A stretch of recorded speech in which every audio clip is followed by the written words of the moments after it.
Rita in the bathtub, Dokes in the cabin as flames close in, LaGuerta at the shipping container, staring down the barrel of Debra's gun, Debra in a hospital bed, brain dead after a final bullet.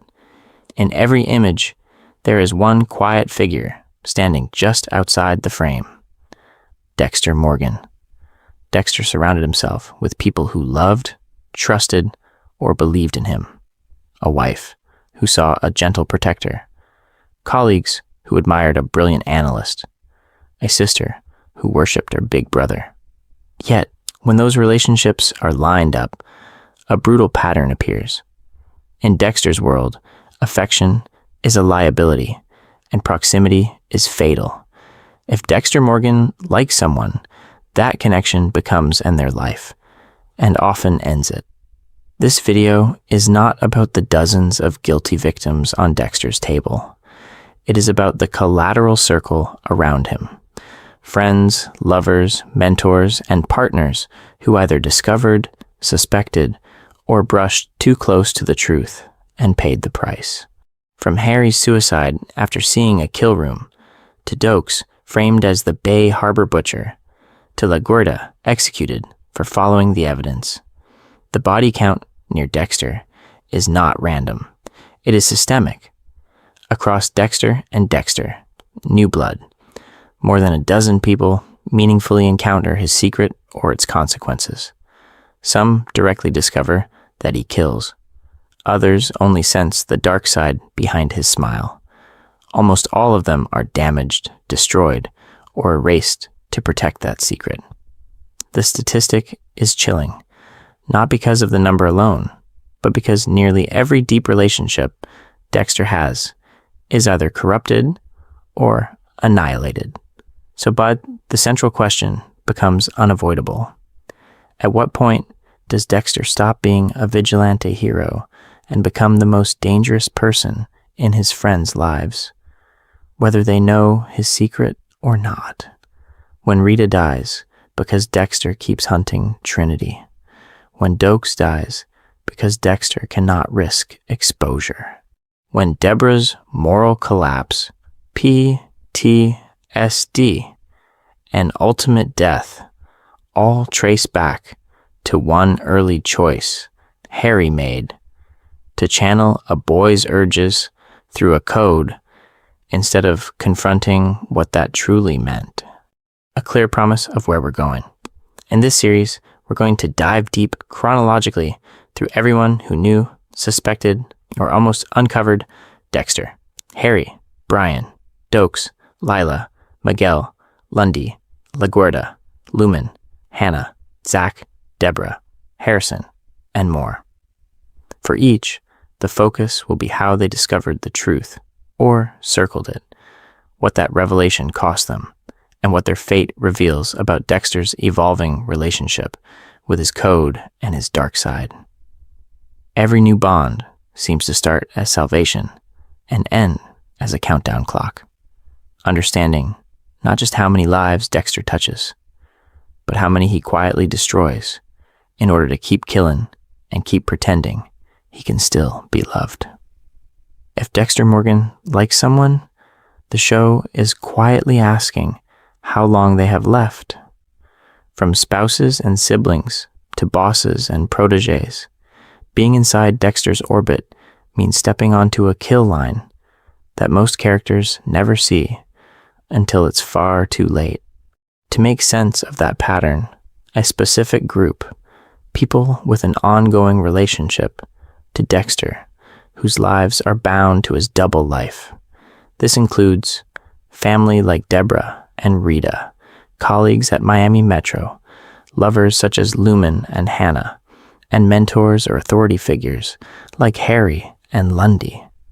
These are not random faces in the crowd. They are emotionally invested in Dexter or professionally entangled with him in ways that make their choices and their consequences central to the story. That means drawing a hard line about who does not belong in this analysis. Anonymous victims on the kill table, one-episode acquaintances, and killers who only meet Dexter as prey are excluded on purpose. Those encounters matter to the body count, but they do not change Dexter's life in the same sustained way, and they rarely expose the full weight of his dark side. Instead, the focus stays on relationships, not on padding the list with every person he ever helped kill. Within that circle, the danger splits into three main categories. First, there are the ones who know the truth, who have explicitly discovered that Dexter is a killer. Harry, Debra, Lumen, Miguel, Hannah, even Zach Hamilton for a brief window, all become custodians of a secret that corrodes them from the inside. Second, there are the suspects, people like Dokes and Lagerta, whose instincts lock onto Dexter long before they can prove anything. Their careers, reputations, and eventually their lives are put on the line by the simple act of seeing too much. Third, there are those who never fully understand, but live too close to his double life, and get caught in the crossfire, like Rita or Lundy, whose deaths are in Dexter's trajectory forever. To keep this clear, each segment in this video will follow the same structure. We'll trace how each person met Dexter when the danger started, and the first moment their path intersected with his hidden urges to kill. Then we'll track what they learned or suspected, how they reacted to that knowledge, and finally, the ultimate cost of knowing him, whether that cost is a grave, a ruined career, or a broken moral compass. In other words, this is an autopsy of social fallout. Harry's code was designed to protect innocence, but the long-term effects of that code ripple outward, dismantling marriages, destroying trust at Miami Metro, and dragging people like Debra and Hannah into compromises they never would have imagined. As the video moves forward, each character will show another way that loving Dexter, suspecting Dexter, or protecting Dexter becomes a slow-motion disaster, setting up the case studies that follow. If the code is the philosophy that keeps Dexter's dark side hidden, then Harry Morgan is the architect who wires the bomb and walks away. To understand why being Dexter's friend becomes a death sentence, the first man who chose to protect the killer instead of the world around him.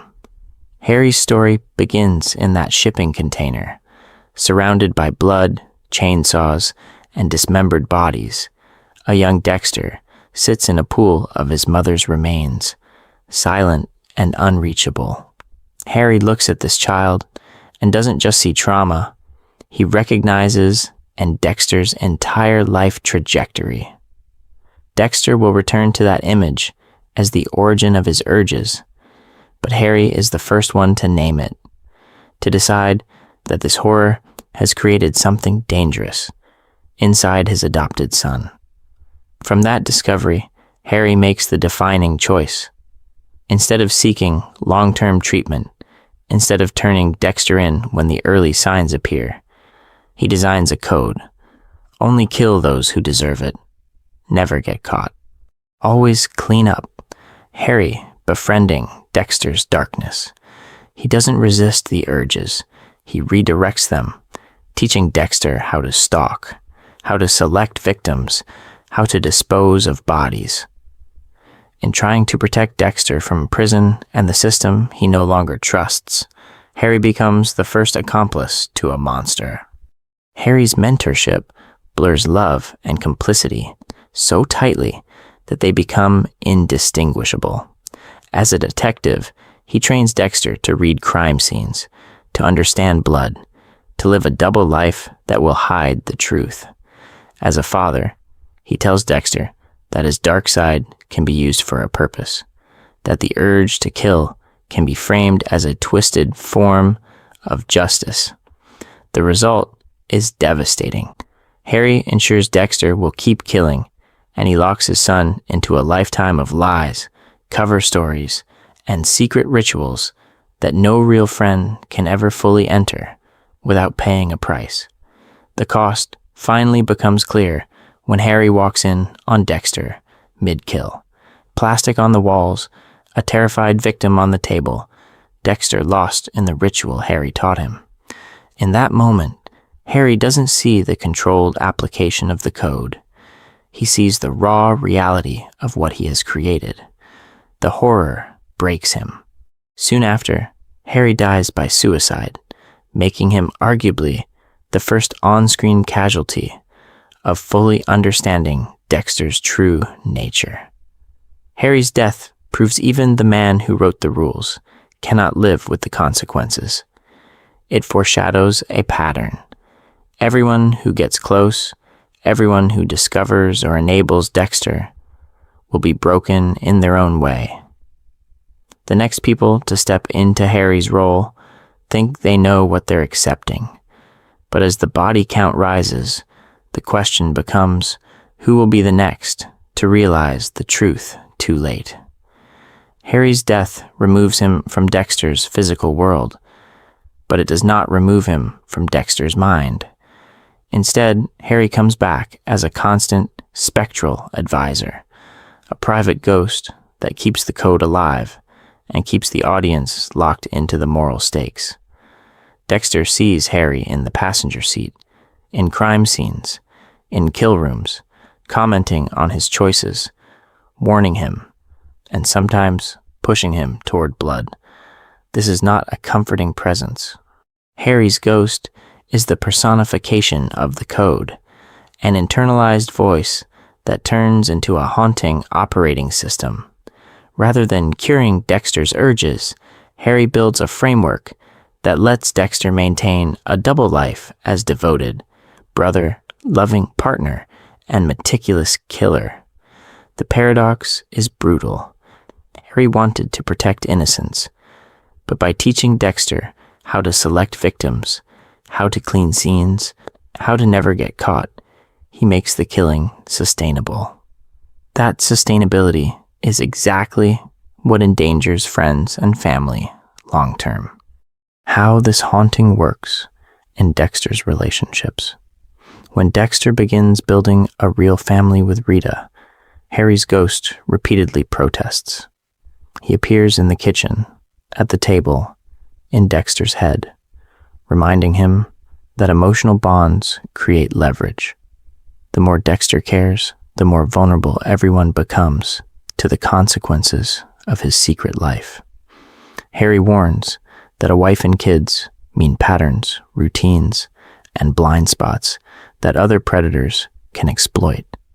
Trinity eventually proves that warning true when Rita is murdered in her own bathtub, while Dexter is off chasing his dark side. The pattern continues with Lumen. After she discovers Dexter's truth through the Barrel Girl case, Harry's ghost pushes back again, insisting that bringing an outsider into the code is in the risk profile for everyone. Dexter and Lumen kill together, and Harry's spectral presence frames it as a violation. The code was designed to isolate Dexter's urges, not to franchise them. Yet, Dexter uses the code's language to justify it, convincing himself that Lumen's trauma makes her an acceptable exception, a moral contagion where the rules meant to contain evil instead spread it. With Hannah, the haunting becomes even more explicit. Harry appears to tell Dexter that falling in love with another killer is a catastrophic choice. He understands that shared darkness does not cancel danger. It multiplies it. Dexter, however, twists the code into permission, convincing himself that as long as Hannah's victims are deserving, their bond is safe. This self-justification are clear. Debra is dragged into covering up Hannah's crimes. Miami Metro is further compromised, and Dexter's orbit of lies tightens around every surviving relationship. Harry's ghost tries to pull Dexter back from attachments because he senses what the narrative keeps proving. Anyone who gets close becomes collateral. But Harry is not the only one who sees the monster behind the smile early. Inside Miami Metro, another cop will study Dexter's patterns, discover the truth piece by piece, and pay an even more explosive price for recognizing what Harry recognized first. Inside Miami Metro, suspicion will grow slowly. But before any cop can fully decode Dexter, the series pulls us sideways to someone who doesn't need clues or blood slides to recognize him. Brian Moser walks into Dexter's life not as an investigator, but as a mirror. Brian, the ice truck killer, engineers an elaborate game to reconnect with Dexter without revealing their shared past. He leaves dismembered victims posed like crime scene art, taunting Miami Metro while quietly studying Dexter's reactions.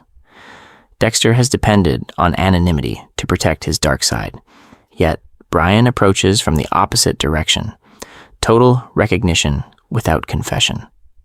A test that Harry never planned for. Brian is not asking whether Dexter can follow the code.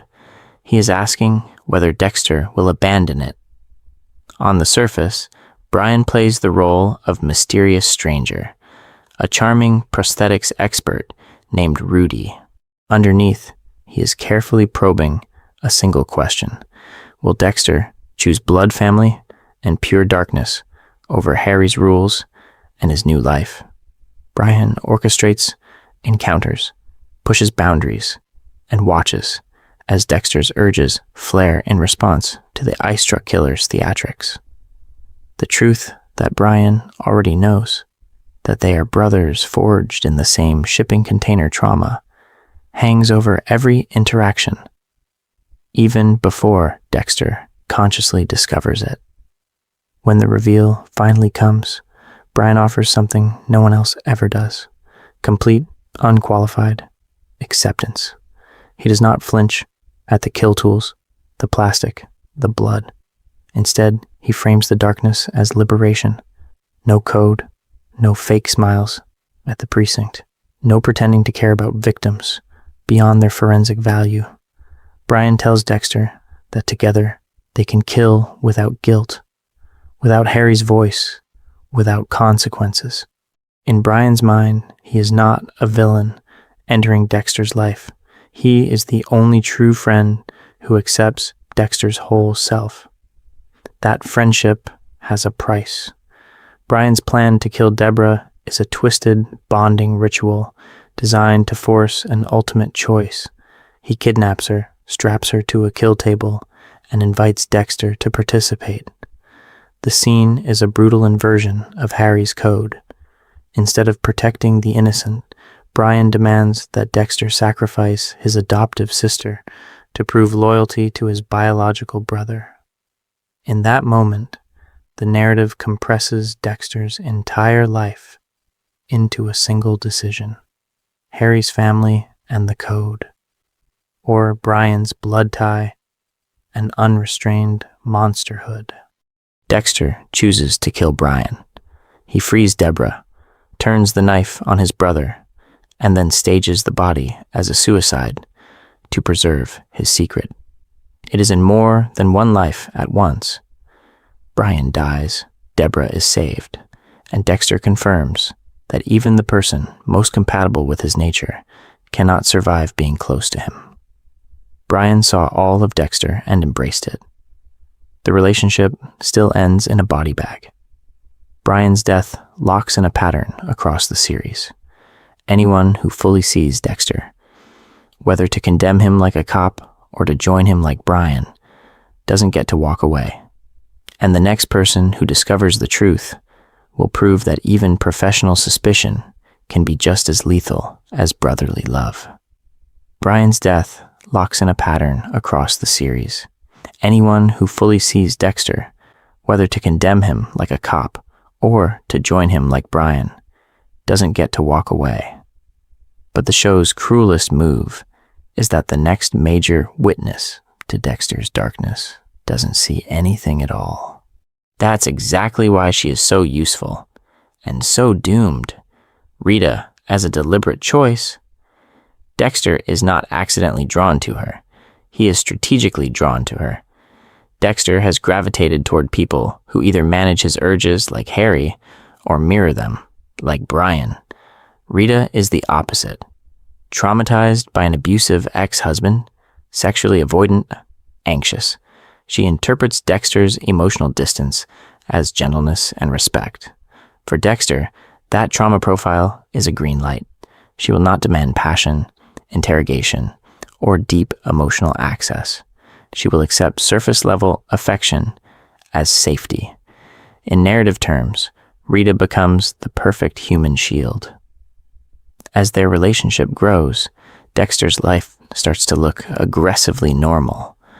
Backyard barbecues with the neighbors, birthday parties with cake and balloons, a modest house in the suburbs, complete with 2 kids and a baby on the way. Miami Metro sees a blood spatter analyst with a sweet, slightly overwhelmed girlfriend, then wife, who softens his edges. The mask is not just a fake smile at work anymore. It is an entire domestic ecosystem that screams harmless.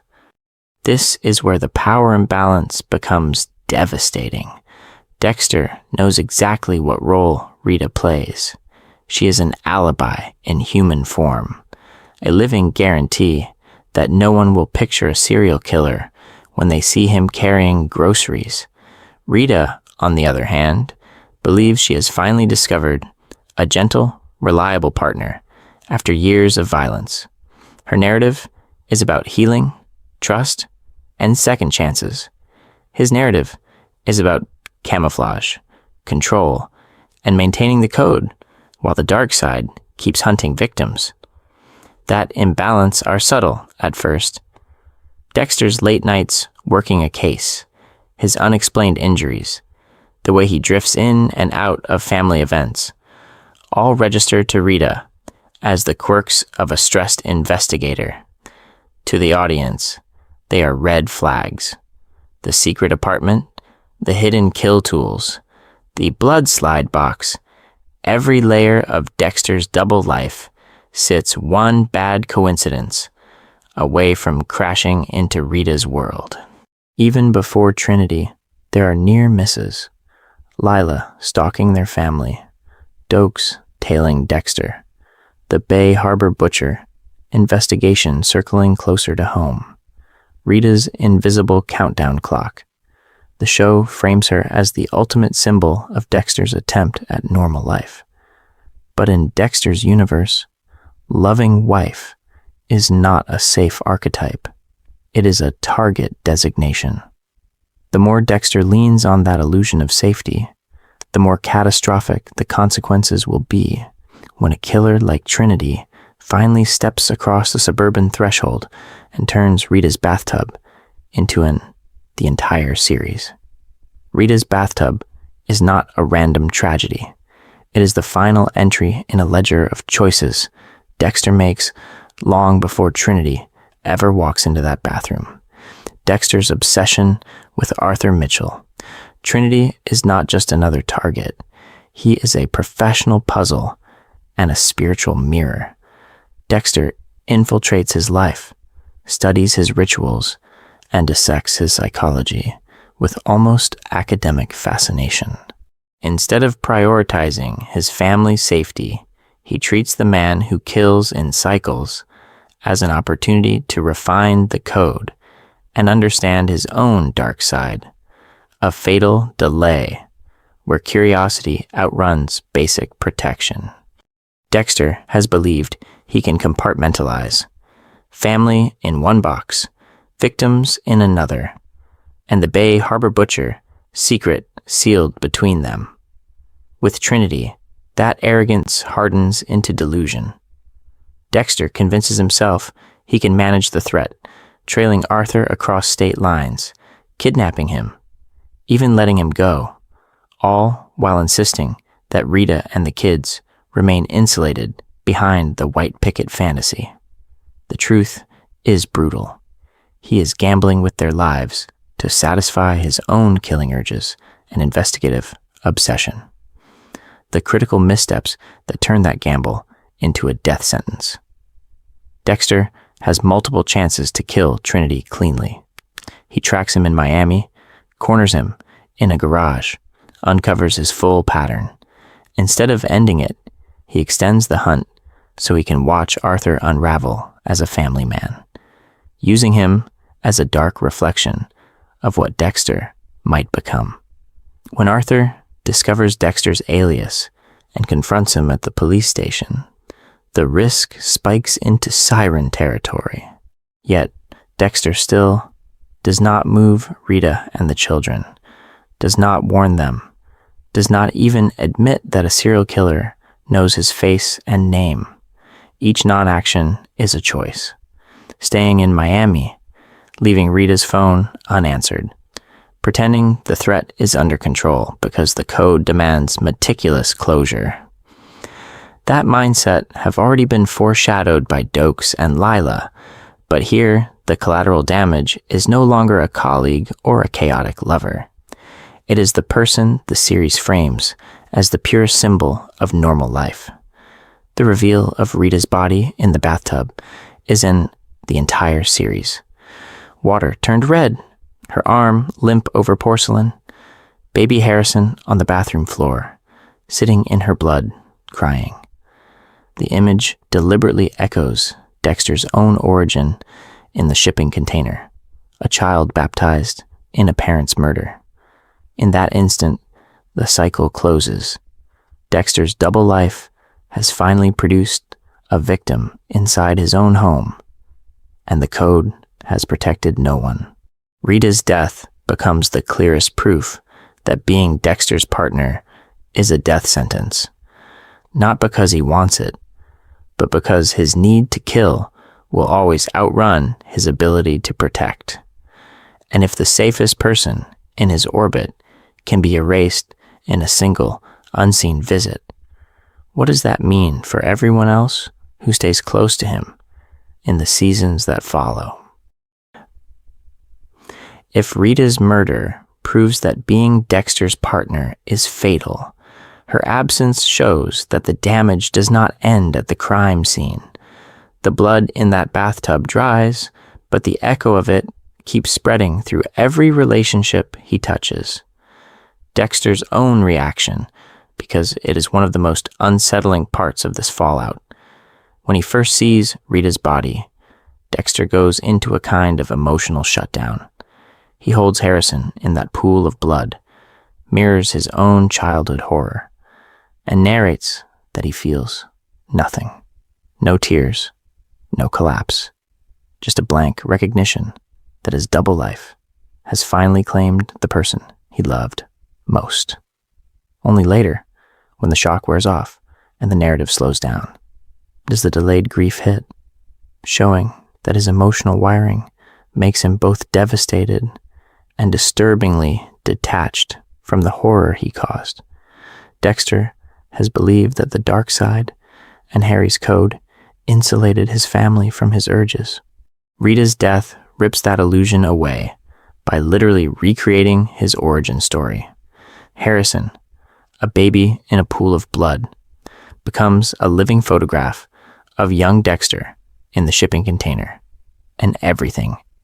The series leans into the implication that this is not just coincidence. The curse is now multi-generational. Through genetics, through environment, through the way violence is normalized around him, Harrison inherits a legacy of trauma that Dexter recognizes instantly and fears he has passed on like a disease. Aster and Cody carry a different wound. They do not see the kill.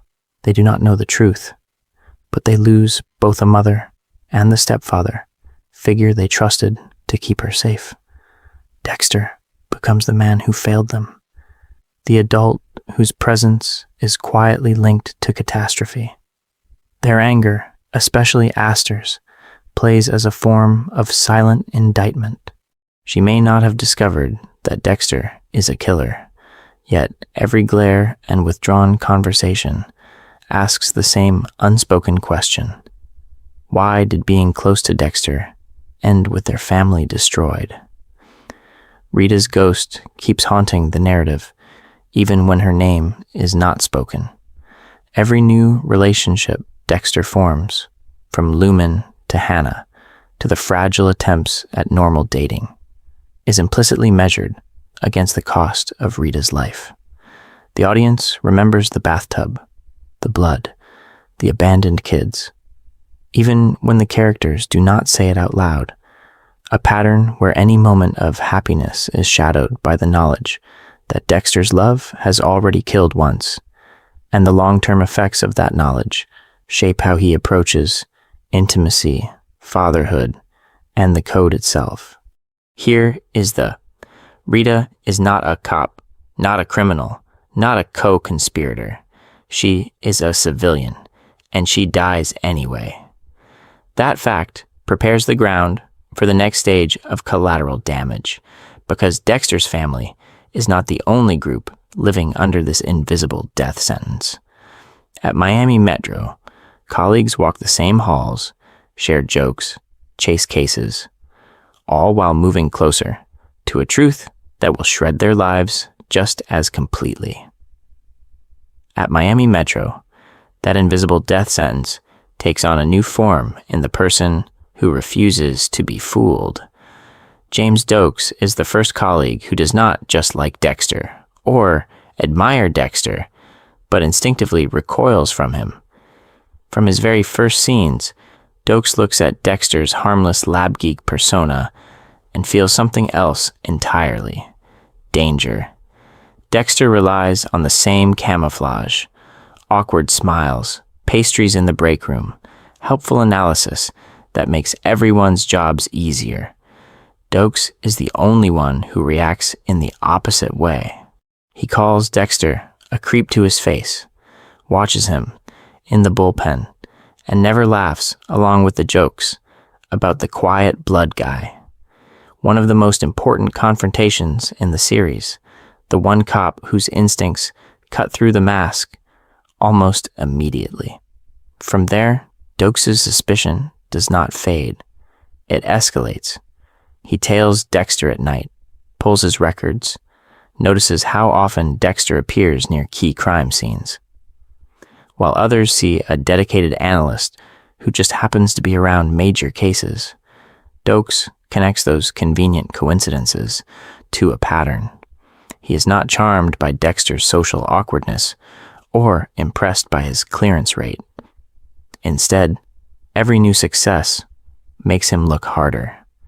In a building full of detectives, he is the only one actively investigating the friendly colleague standing right next to them.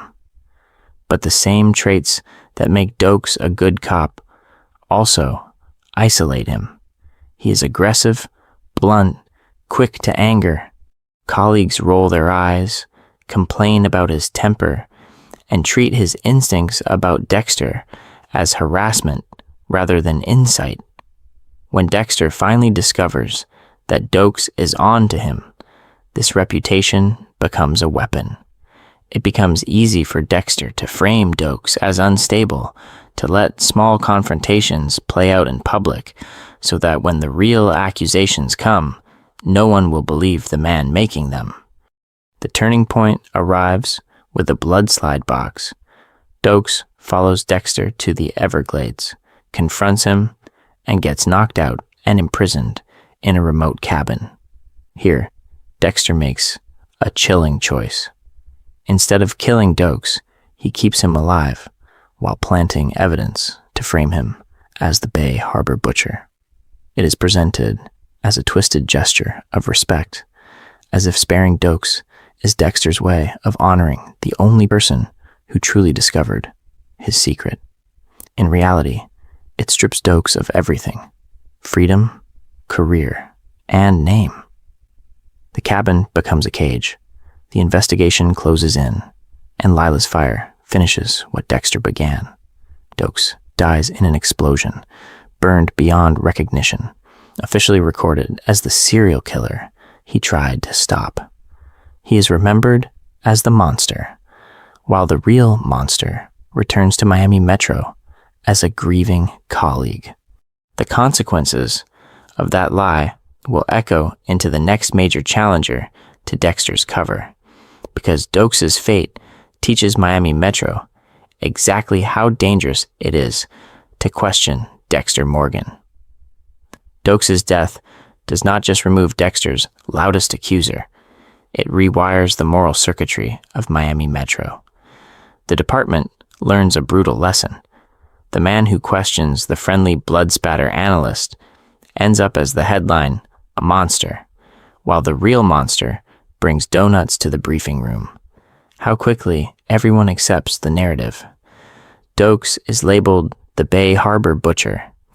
The evidence is laid out in neat, digestible pieces, and the task force that chased this serial killer suddenly has closure. There is relief, not examination. No one wants to interrogate how a decorated sergeant became a meticulous dismemberer overnight. Institutional laziness becomes Dexter's silent accomplice, because a system desperate to declare victory is a system that can be weaponized. Dexter does not need to outsmart every cop. He only needs to give them a story that lets them stop thinking. Dexter has used Harry's code to rationalize who deserves to die. With Dokes, the rationalization shifts. Dexter tells himself he did not kill Dokes, that Lila lit the match, and the propane did the rest. Technically true, morally hollow. Dexter abducted Dokes, imprisoned him in that cabin, and created the conditions for the explosion.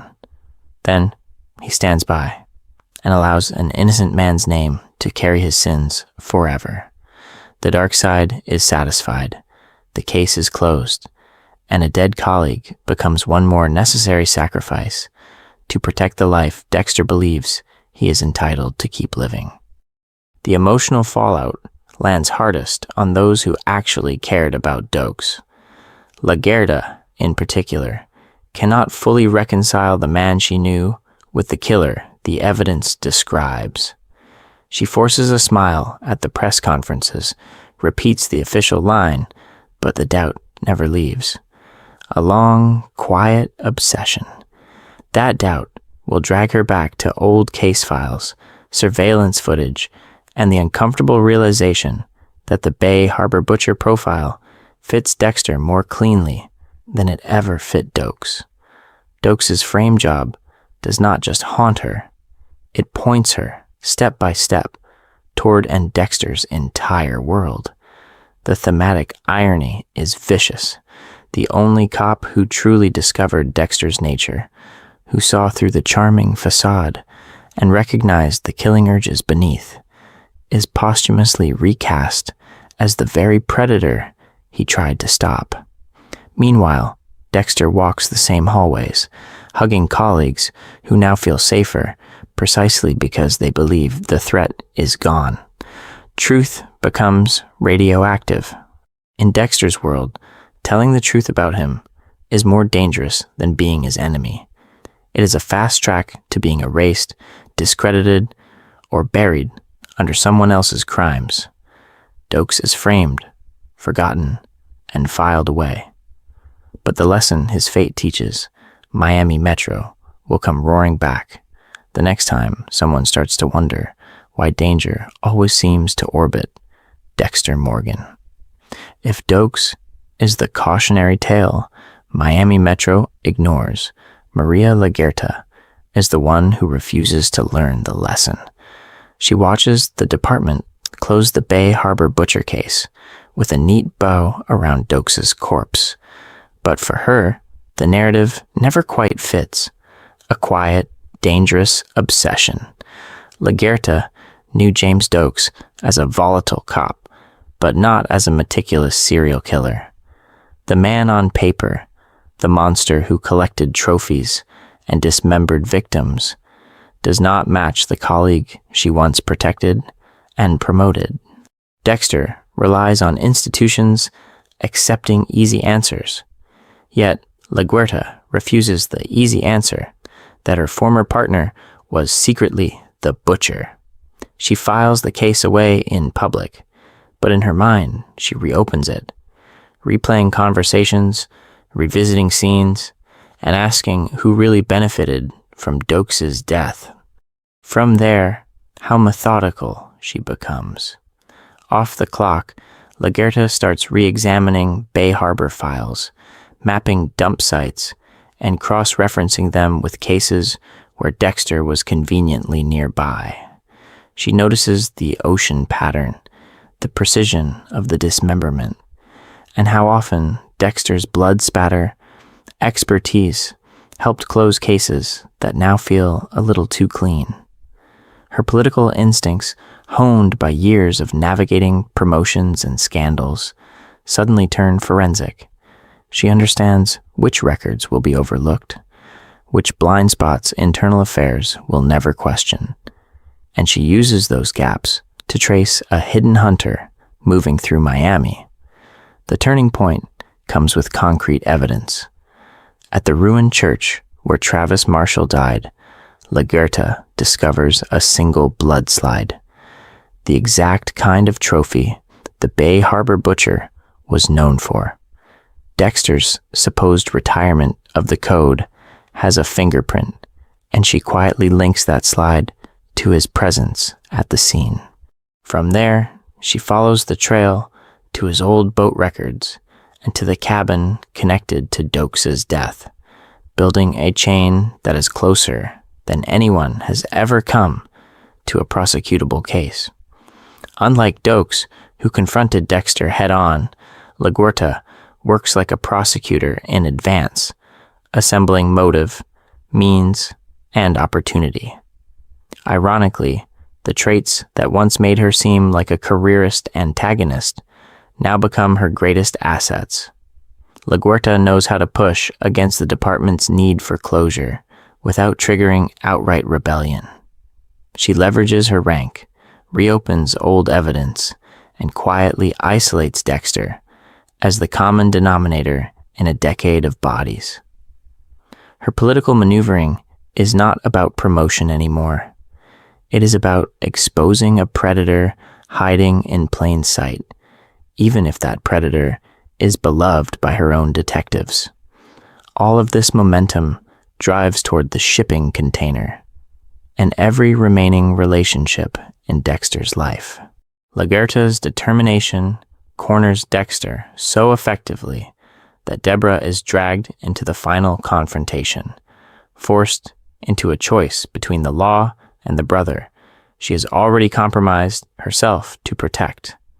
That night will show just how lethal Dexter's friendships have become, and how far Debra will fall to keep his dark side from being dragged into the light.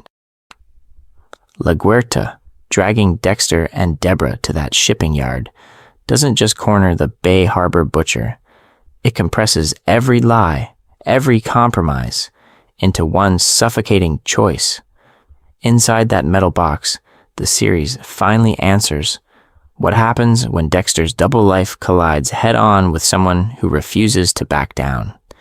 The basic layout of the scene. Lagerta has already done the work. She has the warrant, the evidence trail, the suspicion that never let go. In the container, she finds Dexter on the ground, apparently unconscious, with Estrada as bait. When Dexter wakes, Lagerta is standing over him, with her gun drawn, badge and morality aligned for the first real, uncorrupted attempt to stop his killing urges.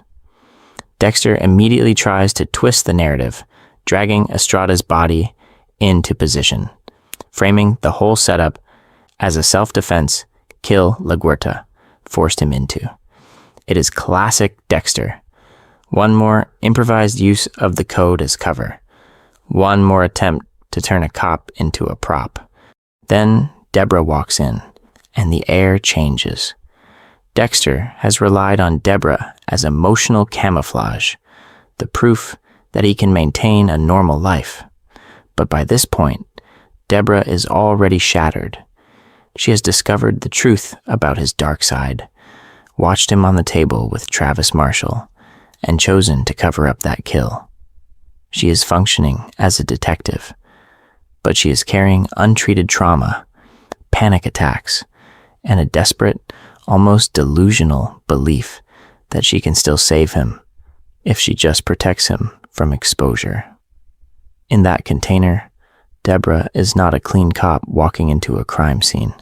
She is an accomplice walking into an everything about her identity. LaGuerta calls it out, begging Debra to arrest Dexter, to remember the badge instead of the brother. Dexter, on his knees, tells Debra to shoot him, trying to reframe the moment as a tragic mercy, killing instead of the final unraveling of his entire life. The gun in Debra's hand becomes the physical embodiment of every divided loyalty in the series. When Debra points the gun at Dexter, then swings it toward LaGuerta, then back again, the camera tracks the split inside her. Duty versus family, law versus love. Victims she is sworn to protect versus the one man she cannot let go. That wavering barrel is Debra's soul, pulled between Harry's code and the actual code of justice she once believed in. Her decision to shoot LaGuerta is the point of no return. In a single shot, Debra chooses Dexter over the law, over her own moral compass, and over an innocent woman whose only crime is refusing to let a serial killer keep operating in plain sight. LaGuerta is not killed because she is corrupt or evil. She dies because, unlike Dokes, she is the first person in power who methodically pulls at Dexter's mask and refuses to be intimidated or misdirected. That makes her too dangerous to live within Dexter's world. From that moment on, Debra is no longer just collateral damage.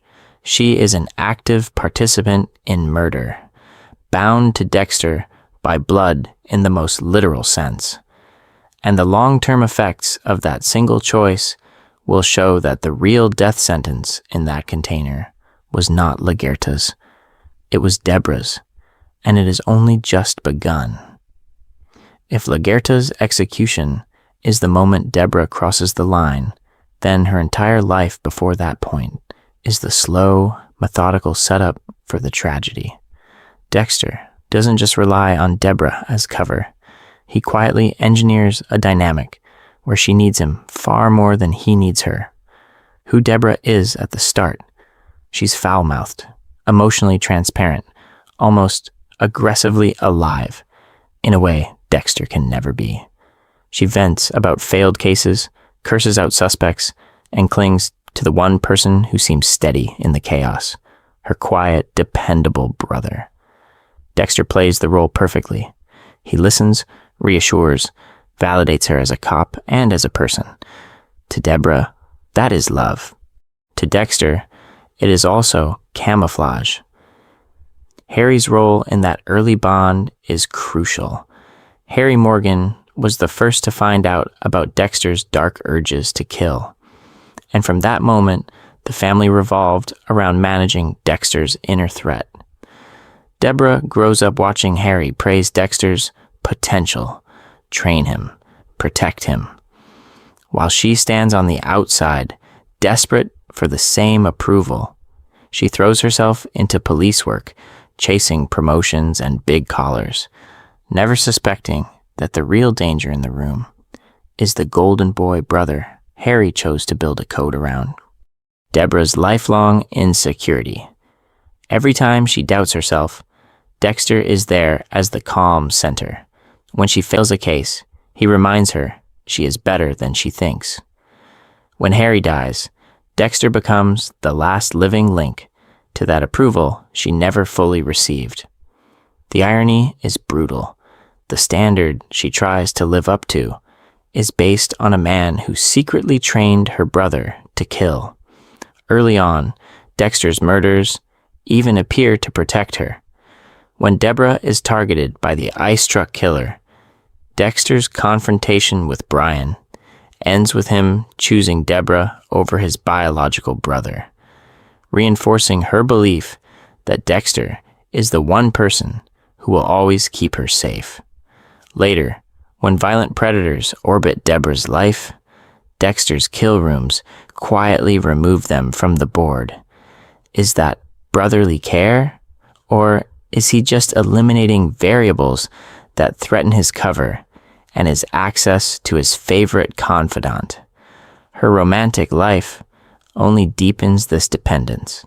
Debra cycles through unstable or doomed relationships, the informant who betrays her, Lundy's murder, the fallout from dating within Miami Metro. Each loss reinforces the same lesson. Partners leave, mentors die, colleagues disappoint. Dexter remains. He is the constant presence on the other end of the late-night call, the one who shows up at crime scenes and hospital beds. By the time the series reaches the rooftop confession, the emotional geometry is in place for an everything. Debra has built her entire understanding of family, justice, and personal worth around Dexter's stability.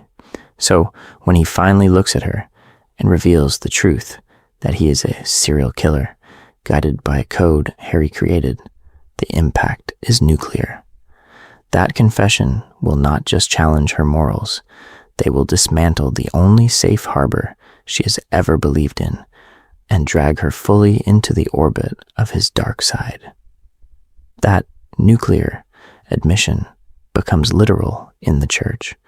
Debra follows Dexter to the abandoned church where Travis Marshall is hiding, expecting to stop a suicide or a breakdown, and instead walks in as Dexter drives the knife straight into Travis's heart. The barrier between her professional life and her private trust in him does not crack slowly. It detonates in a single image of her brother, mid-kill. Dexter worked to keep those worlds separate. Blood spatter analyst at Miami Metro by day, meticulous killer guided by Harry's code at night. Debra's entrance into the kill room annihilates that separation. The plastic, the altar, Travis gagging on his last breath. These are not abstract signs of a case. They are the visual proof that the person she loves most is the Bay Harbor butcher in real time, not in rumor. Her immediate reaction is a collision of roles. As a cop, Debra should arrest him. As a sister, she can barely breathe. On screen, she stammers, reaches for her gun, then for words, then for anything that makes this an exception rather than a revelation. A desperate internal negotiation. Maybe Travis deserved it. Maybe Dexter snapped once. Maybe this is a twisted form of justice that the system failed to provide. That denial, because it is not simple cowardice.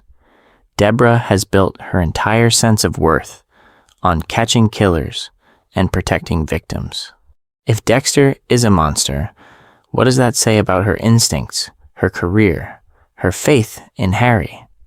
The easiest way to survive the moment is to downgrade what she saw into a one-time break, a crime of passion, rather than the unveiling of a lifelong dark side. Dexter understands this instantly and weaponizes it. His response in the aftermath is a calculated mix of honesty and framing. He admits he kills. He admits Harry knew. But he wraps those truths in the code. Only the guilty, never innocent victims. Meticulous rules to avoid chaos.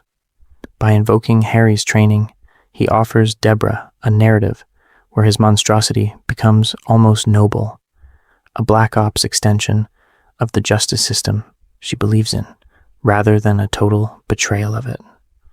From that point, every day is an incremental compromise. Debra covers up the crime scene, details at the church. She lies to colleagues about Travis's final hours. She keeps Dexter's secret, even as her instincts as a cop scream that concealment makes her complicit. Each choice feels temporary, tactical, just until she figures it out. In reality, these are the long-term effects of that night, her moral center rearranging itself around Dexter's survival. The harsh truth: the moment Debra sees Dexter kill and decides not to turn him in, she steps onto a conveyor belt she cannot step off. Once the dark side is visible, and the decision is to stay, the direction is fixed toward corruption, trauma, and eventually, destruction. The only question left is not whether she will pay for that choice, but how high the price will climb, and who else will be dragged under with her. From that moment on, Debra is not just protecting Dexter from the world, she is protecting Dexter from the law inside her own head. The detective who once hunted killers on instinct now wakes up every day knowing she has helped one escape, and that cognitive dissonance becomes a kind of slow, internal execution. The immediate aftermath of LaGuerta's death, Debra's decision to kill her, to fire the bullet that saves Dexter and destroys a good cop, is in every part of Debra's life. She develops full-blown PTSD, panic attacks behind the wheel, flashbacks at crime scenes, and a hollow stare that replaces her old explosive confidence. She drinks, she uses pills, she sabotages her own career, because the truth is unbearable. She has become the exact kind of criminal she once swore to put away. Dexter has believed that he can compartmentalize, that Harry's code will keep his dark side from spilling over into the lives of innocents. But Debra's spiral shows the long-term effects of that illusion. Dexter keeps trying to fix her, dragging her to crime scenes, insisting that LaGuerta's death was necessary, offering new justifications instead of accountability. Every attempt to comfort her comes with another lie, another omission, another demand that she carry the emotional weight of his urges so he can keep killing. A brutal feedback loop. The more Debra suffers, the more Dexter feels guilty. The more guilty he feels, the more he tries to control circumstances. And that control always means more secrets, more cover-ups, more moral labor outsourced onto Debra. She is no longer just a sister or a cop. She becomes the full-time manager of Dexter's humanity, a role no one can survive. There is a brief, fragile moment where she tries to step off the conveyor belt. Debra quits Miami Metro, works as a private investigator, and intentionally distances herself from Dexter's life. She dates, she works cases. She tries to rebuild an identity that is not defined by her brother's darkness. It almost looks like recovery, but the narrative pattern around Dexter does not allow clean exits. New threats, like Oliver Saxon, drag her back into the orbit of the dark side. Once again, her skills, her badge, and her love are weaponized in service of protecting Dexter's secret. The consequences are final. Saxon shoots Debra, and complications leave her in a vegetative state, trapped in a body that can no longer speak, judge, or forgive. In one of the show's most disturbing parallels, Dexter unplugs her life support and carries her to his boat, then dumps her into the ocean like one of his victims, while insisting it is an act of love. The ocean that once held his carefully wrapped kills now receives the person who loved him most. Debra becomes the ultimate casualty of Dexter's friendship. A good cop turned killer, a loving sister turned hollow shell, and finally a corpse in his arms in the storm. Her arc answers the central question of this series about Dexter's relationships. Closeness does not redeem him. It destroys those who get close. The next characters in this breakdown only reinforce that pattern. If Debra is the emotional proof that loving Dexter is lethal. Frank Lundy is the professional proof that investigating him is just as deadly. Lundy walks into Miami as an outsider with no history with Dexter, no emotional blinders, and a mandate from the FBI to catch the Bay Harbor butcher. On paper, this should be the moment the system finally corners him. What Lundy represents in the narrative. Dexter has been protected by Harry's code, his careful rituals, and a workplace that sees him as the quiet, reliable blood guy. Lundy is the antithesis of that comfort zone. He is a seasoned federal agent whose entire identity is built on pattern recognition, emotional distance, and an almost ascetic devotion to the truth. He is not impressed by Dexter's charm because he is not impressed by anyone. Lundy's profiling work in the Bay Harbor butcher investigation slowly tightens a noose around Dexter's double life. He identifies the butcher as methodical, forensically aware, likely connected to law enforcement, killing only guilty victims with a twisted moral code. In other words, he basically describes Dexter without saying his name. Yet, Dexter's carefully curated persona as an awkward but harmless analyst, combined with Dokes's and aggressive behavior, redirects Lundy's suspicions. Professional expertise brings Lundy right to the edge of Dexter's truth, but Harry's training has made Dexter almost invisible to exactly this kind of scrutiny. Where Lundy does make an undeniable impact is through Debra. His relationship with her begins as mentor and student, but it grows into something romantic, slow, and unusually healthy for this world. He teaches her to slow down, to follow evidence instead of impulse, to trust her instincts without being ruled by them. Debra becoming a sharper detective and a more reflective person, exactly the combination that could eventually decode Dexter's lies. In a dark irony, Dexter's most dangerous potential exposer is strengthened by the man hunting Dexter's alter ego. Lundy's death is in the trajectory of multiple lives. When he returns later to track the Trinity killer, his renewed connection with Debra is abruptly cut short in that parking lot, where Christine Hill guns him down. Dexter does not plan this murder, does not pull the trigger, and yet the chain of consequences leads straight back to his secret existence. Christine is acting under the influence of her father, Arthur Mitchell, a serial killer Dexter has chosen to stalk and manipulate rather than simply eliminate. Dexter's choice to play a longer game with Trinity creates chaos, and Lundy is one of the first casualties. Lundy's fate reinforces the central thesis of this breakdown.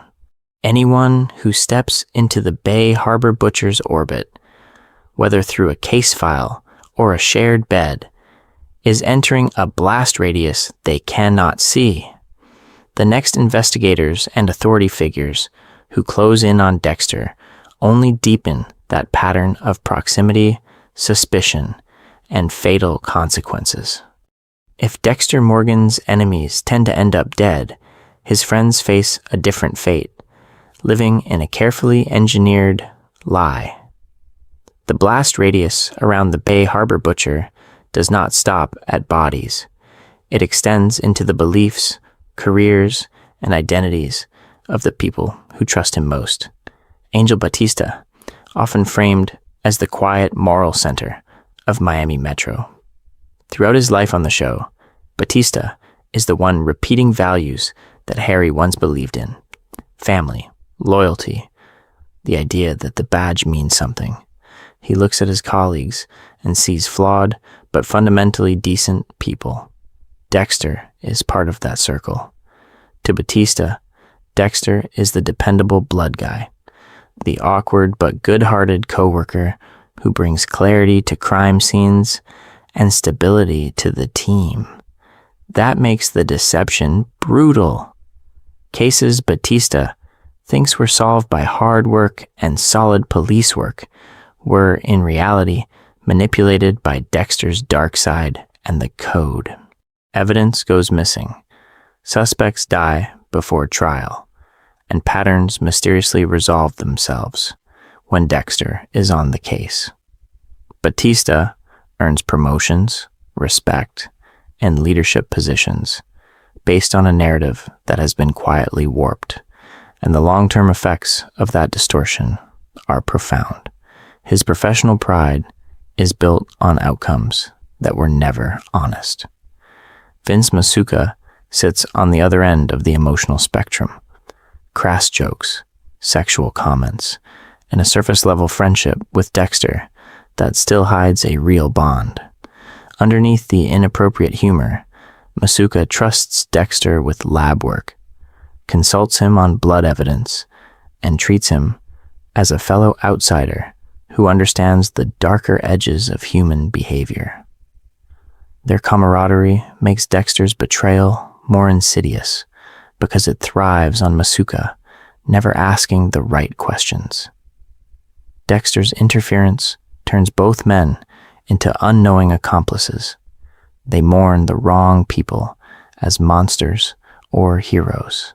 Dokes is remembered at Miami Metro as the Bay Harbor Butcher, a narrative Masuka helps reinforce with gallows humor and Batista accepts while pushing for closure. When Batista later defends Dokes' memory, arguing that the man he knew could not have been the butcher, Dexter's lies force him into an impossible emotional position. He is trying to reconcile a false case file with a real friend, and the truth has been deliberately buried. LaGuerta's death is another Batista's inner world. He grieves a commanding officer and former partner, convinced she died chasing the wrong lead, and perhaps losing her edge. In reality, she was the closest to discovering Dexter since Dokes, and her death is a direct consequence of that pursuit. Batista's loyalty to her legacy is built on sand, because the real killer sits at her memorials, comforts the squad, and quietly benefits from the narrative that she was mistaken. Being Dexter's friend does not require a morgue slab to qualify as victimhood.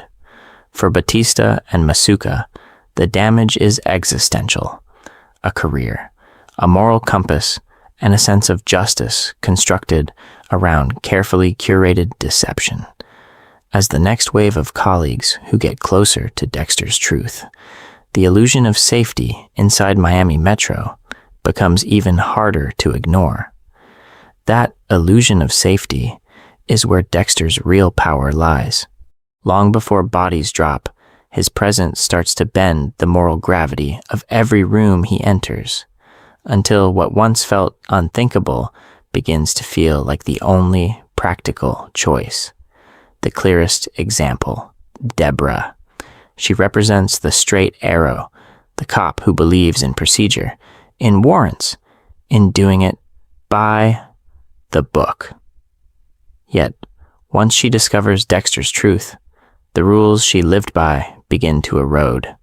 First, it's small compromises, looking the other way on late nights, accepting flimsy explanations for missing evidence, defending him against LaGuerta's very real suspicions.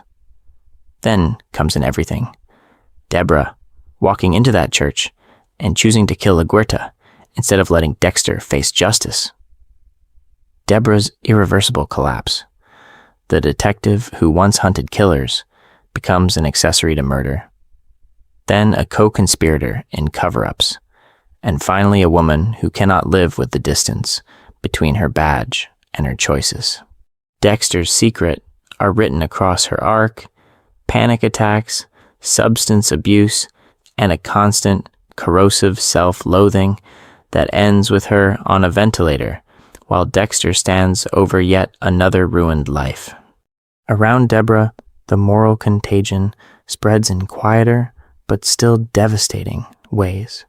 Batista begins as an idealist who wants truth for victims, but exposure to Dexter's curated narratives nudges him toward convenient closure. Cases wrap a little too neatly, doubts get swallowed, and by the time Lagerta pushes against the Bay Harbor butcher frame-up, Batista accepts a story that lets the department and Dexter walk away clean. Masuka lives in gore every day, but proximity to Dexter's darkness deepens his desensitization. Murder becomes banter, and the horror of what they are all missing sits just outside his awareness. At the center of this is Harry's code. Designed to contain Dexter's urges, it instead gives them a moral frame. By insisting that some people deserve to die and that the priority is never getting caught, Harry doesn't just manage a problem, he legitimizes it. For Dexter, the code becomes proof that killing can be righteous, and that protecting the secret justifies dragging Debra, Miguel, Lumen, Hannah, and others into his orbit as necessary collateral. The series turns that contagion outward toward the audience. Dexter's kills. We watch him target abusers and predators, and the narrative invites alignment with his dark side. Then the camera lingers on Rita's body in the bathtub, on Dokes, framed as the Bay Harbor butcher, on Lagerta, bleeding out on a dock, and forces a question. How many compromises have been silently endorsed along the way? And the pattern doesn't stay in Miami. When Dexter runs, the decay follows. New blood makes it clear that Iron Lake, new name, new job, new friends, cannot reset the infection because the problem is not the city or the department. The problem is Dexter himself. And in the next section, the trail of corruption he exports to his new life becomes impossible to ignore. If Iron Lake proves that distance cannot dilute Dexter's impact, Lila West proves that intimacy only accelerates it. With her, the decay is not accidental collateral. It is passionate, deliberate, and dressed up as love. Lila enters as Dexter's Narcotics Anonymous sponsor, an artist who gravitates toward broken people and chaotic energy. On paper, she is there to help manage addiction. In reality, she is studying him. From their earliest meetings, Lila senses that Dexter's issues go beyond substance abuse, that his calm is not recovery, but repression. Dexter has relied on the cover of normality, yet Lila looks at that mask and immediately suspects there is a darker engine underneath. The way Lila reframes what everyone else would call a problem. Where Harry saw dangerous urges that needed a code, Lila sees purity. She is attracted to damage, to people who do not pretend to be whole, and she interprets Dexter's detachment, his late-night absences, and his vague confessions as signs of a rare authenticity. When he hints at his dark side, she does not recoil. She leans in. To her, his capacity for violence and chaos becomes proof that he is alive in a dead, fake world. An obsession, not with Dexter's cover, but with his core. As their relationship intensifies, Lila begins testing how far that darkness will go for her.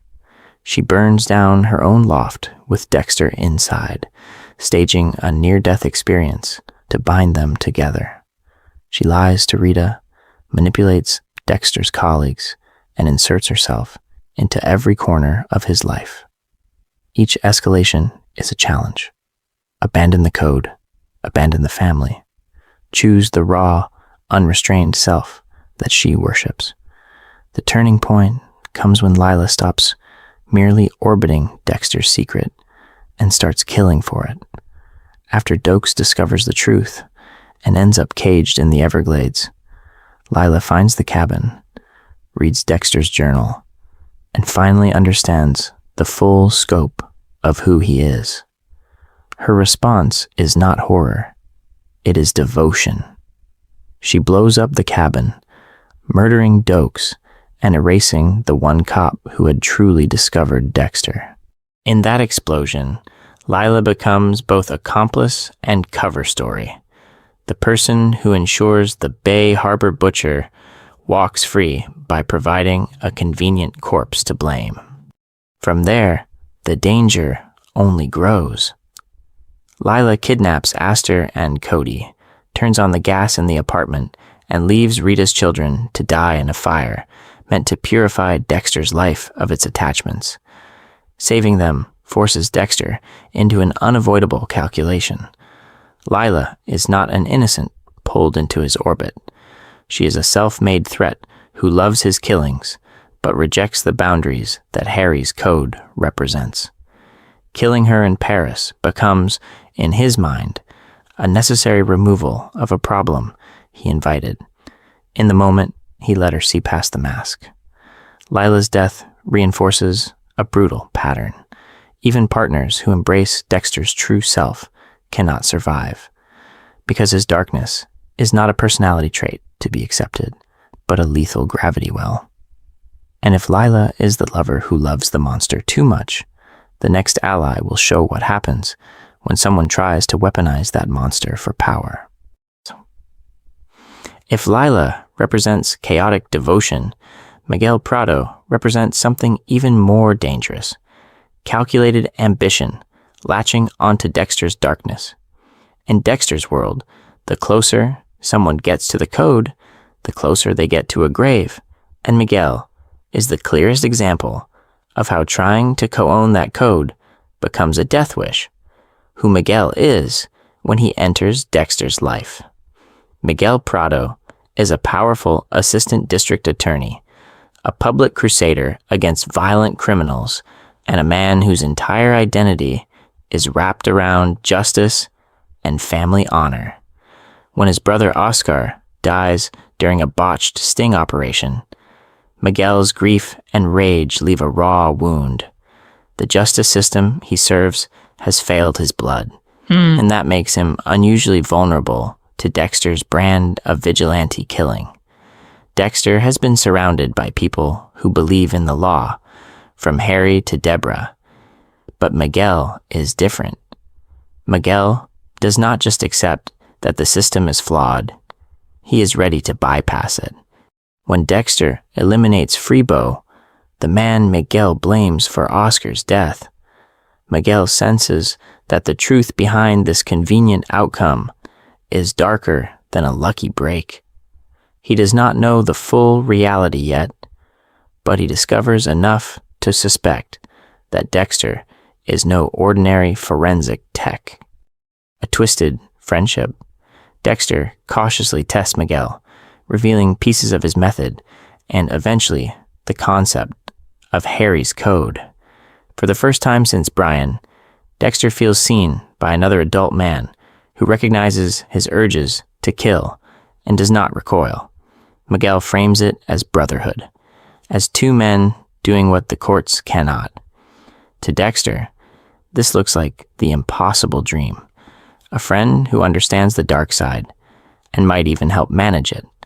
But Miguel's corruption arc is brutally fast. Once he participates in the killing of Ethan Turner, a domestic abuser who technically fits the code, Miguel's appetite grows.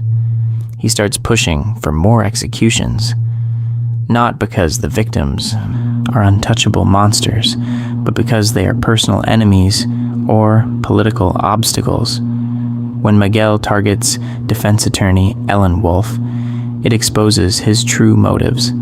The code's restrictions mean nothing to him. Murder has become a tool for power, revenge, and career advantage. Dexter's illusion of a shared moral framework collapses. The man he thought could share the burden is using the dark side as a campaign strategy. That realization is in Dexter's understanding of what it means to let someone into his secret. Miguel is no longer an ally. he is a loose nuke in a suit, one that could expose Dexter, while staining the code with openly self-serving blood. So Dexter does what the code demands when a killer cannot be stopped. He turns the ritual on his friend. Miguel wakes up on Dexter's table, wrapped in plastic, realizing far too late that the partnership was never equal. The irony is devastating. The closer Miguel came to the truth, the more guaranteed it became that he would be classified as a target, not a brother. His death reinforces the long-term effects of sharing the code, and it sets the stage for the next ally who dares to step into Dexter's lethal orbit. Miguel's death is not just another body on Dexter's table. It becomes a citywide spectacle in how Miami understands power, violence, and betrayal. Publicly, the narrative is simple. The Skinner killed Miguel Prado. A deranged serial killer took out a heroic prosecutor. Case closed. Behind that clean headline is Dexter's real achievement. He folds Miguel's murder into an existing monster. By letting the Skinner take the blame, Dexter hides his own hand while Miami mourns a fallen public servant. The same pattern that framed Dokes as the Bay Harbor butcher now expands. Dexter survives by attaching his kills to convenient predators, turning genuine killers into narrative shields that protect his dark side and keep his friends emotionally invested in the wrong enemy. For Batista, the fallout is deeply personal. This was not just a name on a case file. Miguel was a powerful ally, a drinking partner, a man who spoke Batista's language about justice and second chances. Losing him to the Skinner feels like another reminder that trying to do the right thing in Miami carries a death sentence. Batista's grief is tangled with guilt and fatigue. Every new loss reinforces the belief that extreme violence is simply the cost of wearing a badge there. La Guerta's reaction cuts even deeper. She had history with Miguel, professional respect mixed with complicated affection. When she starts to question the official narrative, how dangerous that curiosity becomes. In this moment, though, she is pushed to accept a story that erases Dexter completely. Her intelligence tells her something is off, but the institutional pressure to mourn, move on, and blame the Skinner forces her back into a role where the real source of her suffering remains invisible. This is Dexter's most insidious pattern. He redirects blame onto convenient monsters, Dokes, the Skinner, later others, until his friends are trapped in a false narrative. They hunt the wrong killers, process the wrong grief, and never discover that the man comforting them is also manufacturing their trauma. The code is supposed to limit collateral damage, but the long-term effects of these lies are brutal. Everyone around Dexter learns to accept that colleagues might secretly be serial killers, that friends can become public villains overnight. Over time, this case helps normalize a level of brutality that should be unthinkable. A decorated prosecutor vanishes and turns up skinned, and Miami Metro absorbs it as another horrific yet manageable chapter. Death and betrayal become part of the job description. That normalization is crucial because it lowers the moral alarm system for what comes next. A final, unsettling implication. Miguel was an ally who had to be eliminated.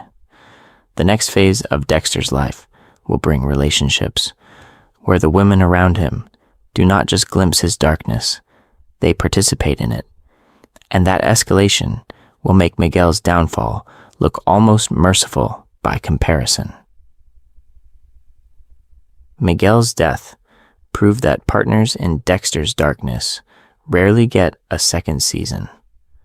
With Lumen Pierce, the series asks a sharper question. What happens when someone shares his table, survives, and still decides that being close to Dexter is a dead end?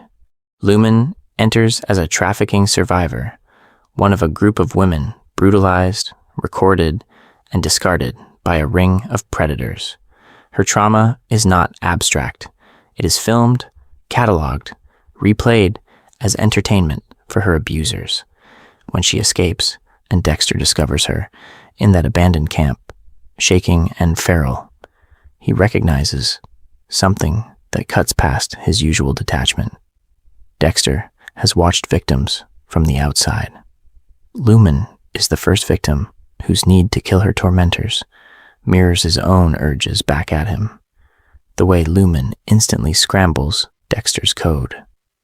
At first, she is just another target in a plastic-covered room, mistaken for one of Boyd Fowler's accomplices.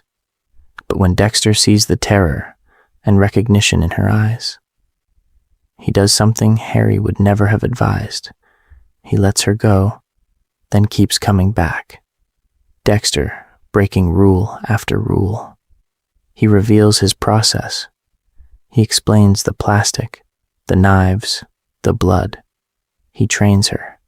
The kill room stops being a private chapel to the dark side and becomes a shared space of catharsis, where both of them reclaim control through violence. That collaboration creates a new kind of intimacy. Unlike Rita, whose relationship with Dexter was built on the illusion of normal family life, Lumen connects to him through the truth of what he is willing to do. They stalk, abduct, and kill together, from the Barrel Girl's accomplices to Jordan Chase himself. Each kill is framed as righteous, a direct answer to the men who filmed her suffering. The emotional bond between them is not about safety. It is about being fully seen in the darkest moment and not turning away. For Dexter, it briefly looks like proof that someone can know his secret and not be destroyed by it. But the arrives quietly. After Jordan Chase dies on Dexter's table, Lumen's need to kill simply ends. The compulsion that fueled her revenge evaporates once the last of her abusers is gone. In one of the most important emotional reversals in the series, she realizes that what felt like healing for her is just a temporary overlap with Dexter's permanent condition. Her dark side was situational. His is a life sentence. Lumen's choice to leave is in Dexter more than he admits. She understands that staying with him means living next to an engine that never shuts off, a cycle of hunting that will eventually demand new victims, new lies, new collateral damage. Walking away is the only way to keep the long-term effects of that darkness from claiming her the way it claimed Rita, Dokes, and Miguel. Lumen becomes the rare near miss in Dexter's orbit, someone who discovers the truth, shares the table, and survives precisely because she refuses to stay. Her exit sets the stage for the next women in Dexter's life, who will not be so lucky, and for a far more devastating question. What happens when the person who stays is not a lover, but his own sister? If Lumen is the brief illusion that Dexter can share his darkness without destroying someone, Brother Sam is something even more dangerous. The illusion that the darkness can be transformed. In a world where being close to Dexter usually means blood, Brother Sam represents the fantasy that faith, compassion, and forgiveness might actually disarm the dark side. Who Brother Sam is when he enters Dexter's life. An ex-con, former gang member, and once a violent criminal, Sam has already walked through the same kind of darkness that defines Dexter. Instead of a code built by Harry, he has scripture, a small auto shop ministry, and a congregation of damaged men he refuses to give up on. When Dexter investigates him as a potential killer, Sam sees through the polite facade and the controlled demeanor. He looks at Dexter and recognizes a predator hiding in plain sight. Dexter has been met with fear, revulsion, or fascination when anyone brushes up against the truth. Brother Sam is the first to meet that same darkness with something else: stubborn compassion. He does not know Dexter is a serial killer, but he senses the urges, the rage, and the profound emptiness. Instead of backing away, he invites Dexter into his circle, calls him brother, and insists that even the worst men can choose another path. A different kind of friendship for Dexter. Not a lover like Lila or Lumen. Not a co-conspirator like Miguel, but a mentor who believes in a better self Dexter barely recognizes. Sam brings Dexter into his world of rescued strays and ex-cons, talks openly about his own past as a violent offender, and frames his transformation as a daily choice rather than a miracle. For a moment, the show lets us see Dexter hesitate. He holds Harrison during a baptism, listens to Sam talk about mercy, and even prays over Sam's hospital bed. The question hangs there. Could Dexter's life be defined by something other than killing and the code? Then comes, and the tone of that experiment, completely. Brother Sam is shot by Nick, a man he had tried to save, another broken soul in his small congregation. On his deathbed, Sam does the unthinkable in Dexter's moral universe. He forgives Nick. He begs Dexter not to kill his attacker, to let the cycle of vengeance end with him. It is the purest articulation of Sam's belief that even those who hurt us are more than their worst act. Dexter cannot hold it. The minute Sam dies, the dark side surges back. Dexter tracks Nick to the beach, confronts him, and executes him in cold blood, abandoning every word of Sam's teaching. In that moment, the long-term effects of Dexter's nature, even when someone offers redemption, the pull of killing wins. Brother Sam's arc proves that in Dexter's world, goodness is not a shield. It is a target. Those who reach for Dexter's soul end up in the morgue, and the lesson he takes forward will devastate his next and closest believer, Debra. Brother Sam's death leaves a vacuum where faith used to be, and into that empty space walks someone very different from a preacher. Hannah McKay doesn't try to save Dexter's soul. She understands it, who Hannah actually is when she enters Dexter's life. On the surface, she is a soft-spoken botanist, running a greenhouse and talking about rare plants. Underneath, she is a poisoner with a trail of dead bodies behind her, a former accomplice to Wayne Randall, who once killed alongside her as they fled across the country. The court system labels her a cooperating witness. The truth is more complicated. She has killed. She will kill again if pushed, and she lives in that gray area where self-preservation and ambiguous morality blur together. Dexter has split his relationships in two. Rita represents innocence, a shield from suspicion. Lumen represents trauma, a temporary ally in vengeance. Both are kept at arm's length from the full reality of his dark side. Hannah breaks that pattern immediately. Dexter investigates her as a potential killer, discovers her role in Wayne's murders, and instead of putting her on a table, he hesitates. She doesn't flinch at his questions, at the proximity to death, at the suggestion that she enjoyed killing. That lack of fear becomes the hook. What fascinates Dexter is that with Hannah, the code doesn't have to stay hidden.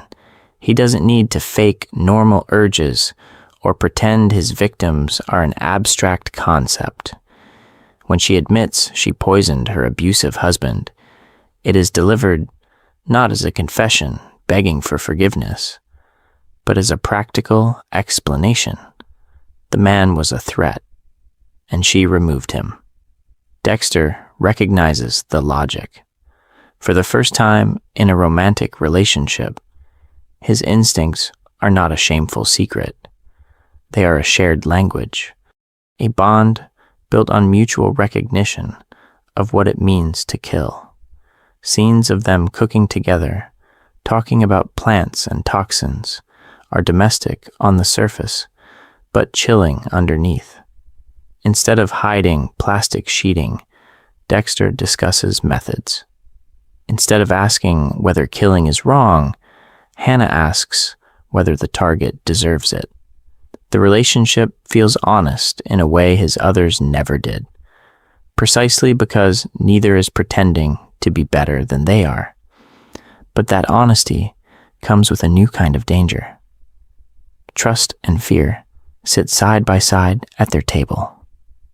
Dexter knows Hannah is fully capable of eliminating threats, including people close to him, if she believes her survival is at stake. Hannah knows that Harry's code still governs Dexter's choices, and that if her victims ever fall outside the rules, the same man who protects her could one day decide she belongs on his table. Every kiss carries the question, is this intimacy or is this reconnaissance?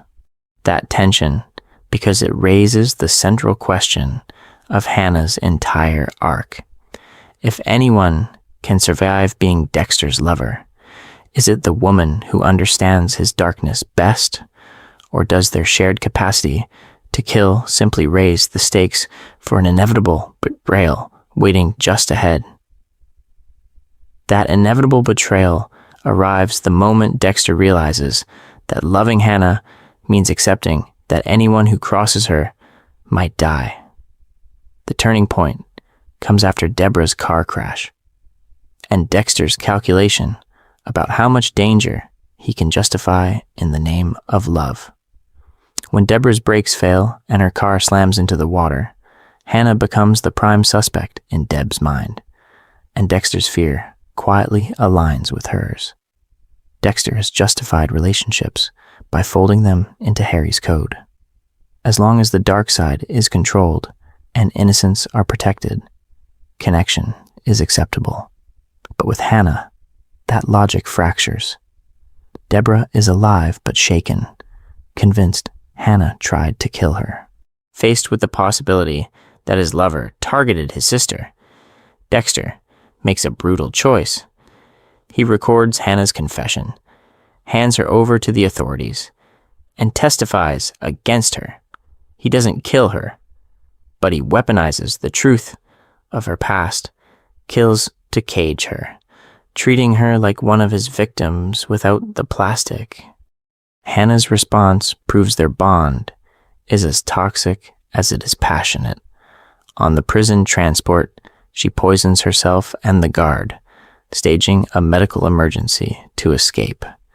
Earlier, she had already poisoned Dexter with a paralytic, leaving him helpless on the floor while she walked away, hurt but still in love. A pattern where betrayal and survival are indistinguishable. Each time they cross each other, they do it with intimate knowledge of the other's weaknesses, using that knowledge like a blade.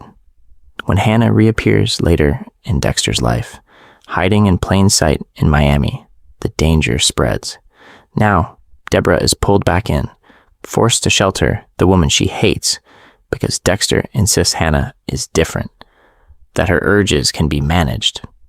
Harrison is suddenly in the orbit of a wanted serial poisoner, playing on the floor while two killers argue over what a normal life might look like. Hannah herself becomes a permanent target, hunted by U.S. Marshals, not just for her own crimes, but because her connection to Dexter has made her high profile. The Argentina plan crystallizes that illusion of safety. Dexter, Hannah, and Harrison will disappear together, a family of fugitives chasing a clean slate on another continent. On paper, it is the ultimate escape from Miami, the code, and the endless chain of consequences. In reality, it is a fantasy Dexter abandons when he decides to fake his death and vanish alone, leaving Hannah at the airport with Harrison and a one-way ticket to exile. So Hannah survives, but survival here is its own sentence. She ends the series as a fugitive single mother in hiding, raising Harrison in Argentina under false names, always looking over her shoulder. Loving Dexter are written into every aspect of her future. No home country, no legal identity, no genuine safety. Being the rare lover Dexter doesn't kill does not spare her. It just means the damage takes the form of permanent exile rather than a morgue drawer, setting up how Harrison will later inherit the fallout of Dexter's choices. Hannah's exile shows what happens when someone fully accepts Dexter. Quinn and Matthews show the quieter, slower death that comes from almost seeing him. In Dexter's orbit, suspicion alone is a poison. Joey Quinn, the detective whose instincts keep brushing against the truth, but never quite closing around it. Throughout his life at Miami Metro, Quinn is presented as the cop who notices what others ignore. He clocks Dexter's odd reaction to Rita's brutal death, the way grief never fully lands on his face, the way his routine barely changes after in everyone else's world. That discomfort grows into a low, steady alarm. The turning point comes with Stan Liddy. Quinn's unease about Dexter leads him to fund Liddy's off-the-book surveillance, a desperate attempt to expose whatever lies beneath the polite blood spatter analyst. Liddy records Dexter with Lumen, captures the kill room setup, and edges close to the truth Harry spent decades hiding. On paper, Quinn should be the Dokes of the later seasons, the one who discovered the dark side for what it really is. But Quinn's pursuit is constantly undermined by his own flaws. He drinks on the job, makes sloppy choices, and lets his entanglement with Debra cloud his judgment. Protecting Deb becomes more important than following the evidence. When Liddy ends up dead and Dexter frames the scene, Quinn literally wears the blood on his shoe. Yet, he accepts Dexter's help, signs the confession, and backs away. Quinn's quiet corruption. He half knows something is wrong, but he chooses survival over truth. Unlike Dokes or LaGuerta, Quinn lives. The consequence is not a body on a dock, but a career and conscience slowly eroded by what almost came out. His relationship with Debra never fully recovers from that unspoken knowledge that she is in danger, and that he failed to stop it. Parallel to Quinn, Captain Matthews operates at a higher altitude of denial. He knows Harry, knows about the sex worker informants, knows that the Morgan name is built on compromises with the justice system. When LaGuerta starts circling Dexter as the Bay Harbor butcher, Matthews's reaction is telling. He does not argue that Dexter could never kill. He argues that chasing that line of inquiry will destroy Miami Metro and smear Harry's legacy. Matthew's quiet willingness to shut LaGuerta down, to pressure Debra, and to retire rather than expose the full truth suggests he suspects more than he ever admits. He understands that Harry's code did not appear from nowhere, and that the Morgan family is bound to something darker than police commendations. His choice is institutional self-preservation. Together, Quinn and Matthews create a culture of doubt and paranoia at Miami Metro. The truth is always just out of reach, glimpsed in surveillance footage that disappears, in case files that do not add up, in captains who change the subject when Harry is mentioned.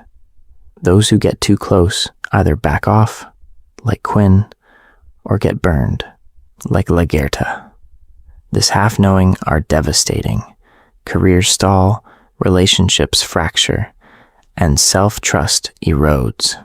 In Dexter's world, even almost uncovering the truth is enough to mark someone forever, setting the stage for how Debra and Harrison will inherit a department and a family already rotting from secrets no one dares to fully name.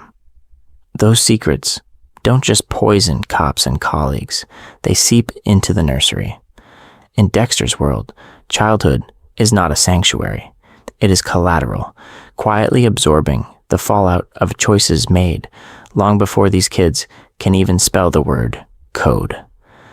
Aster and Cody, because on paper, Dexter entering their lives looks like a rescue. After an abusive father and a deeply anxious mother, Dexter presents as the calm center of the storm. Reliable, gentle, always there, with a smile and a pancake. He has been trained by Harry to mimic normalcy. And with these children, that performance lands. They cling to him as a stabilizing figure, never realizing that the same man tucking them in is slipping out at night to kill. The irony is brutal. They escape one predator only to be embraced by another, disguised as safety. A long con that none of them recognize. Early scenes of Aster and Cody bonding with Dexter at the beach or the bowling alley play like wholesome family television. But in context, they are built on a lie about who he is, what he does, and why strangers keep dying around them. The children never consciously discovered the truth, yet their entire emotional attachment is formed around a phantom version of Dexter, a persona constructed to hide the dark side.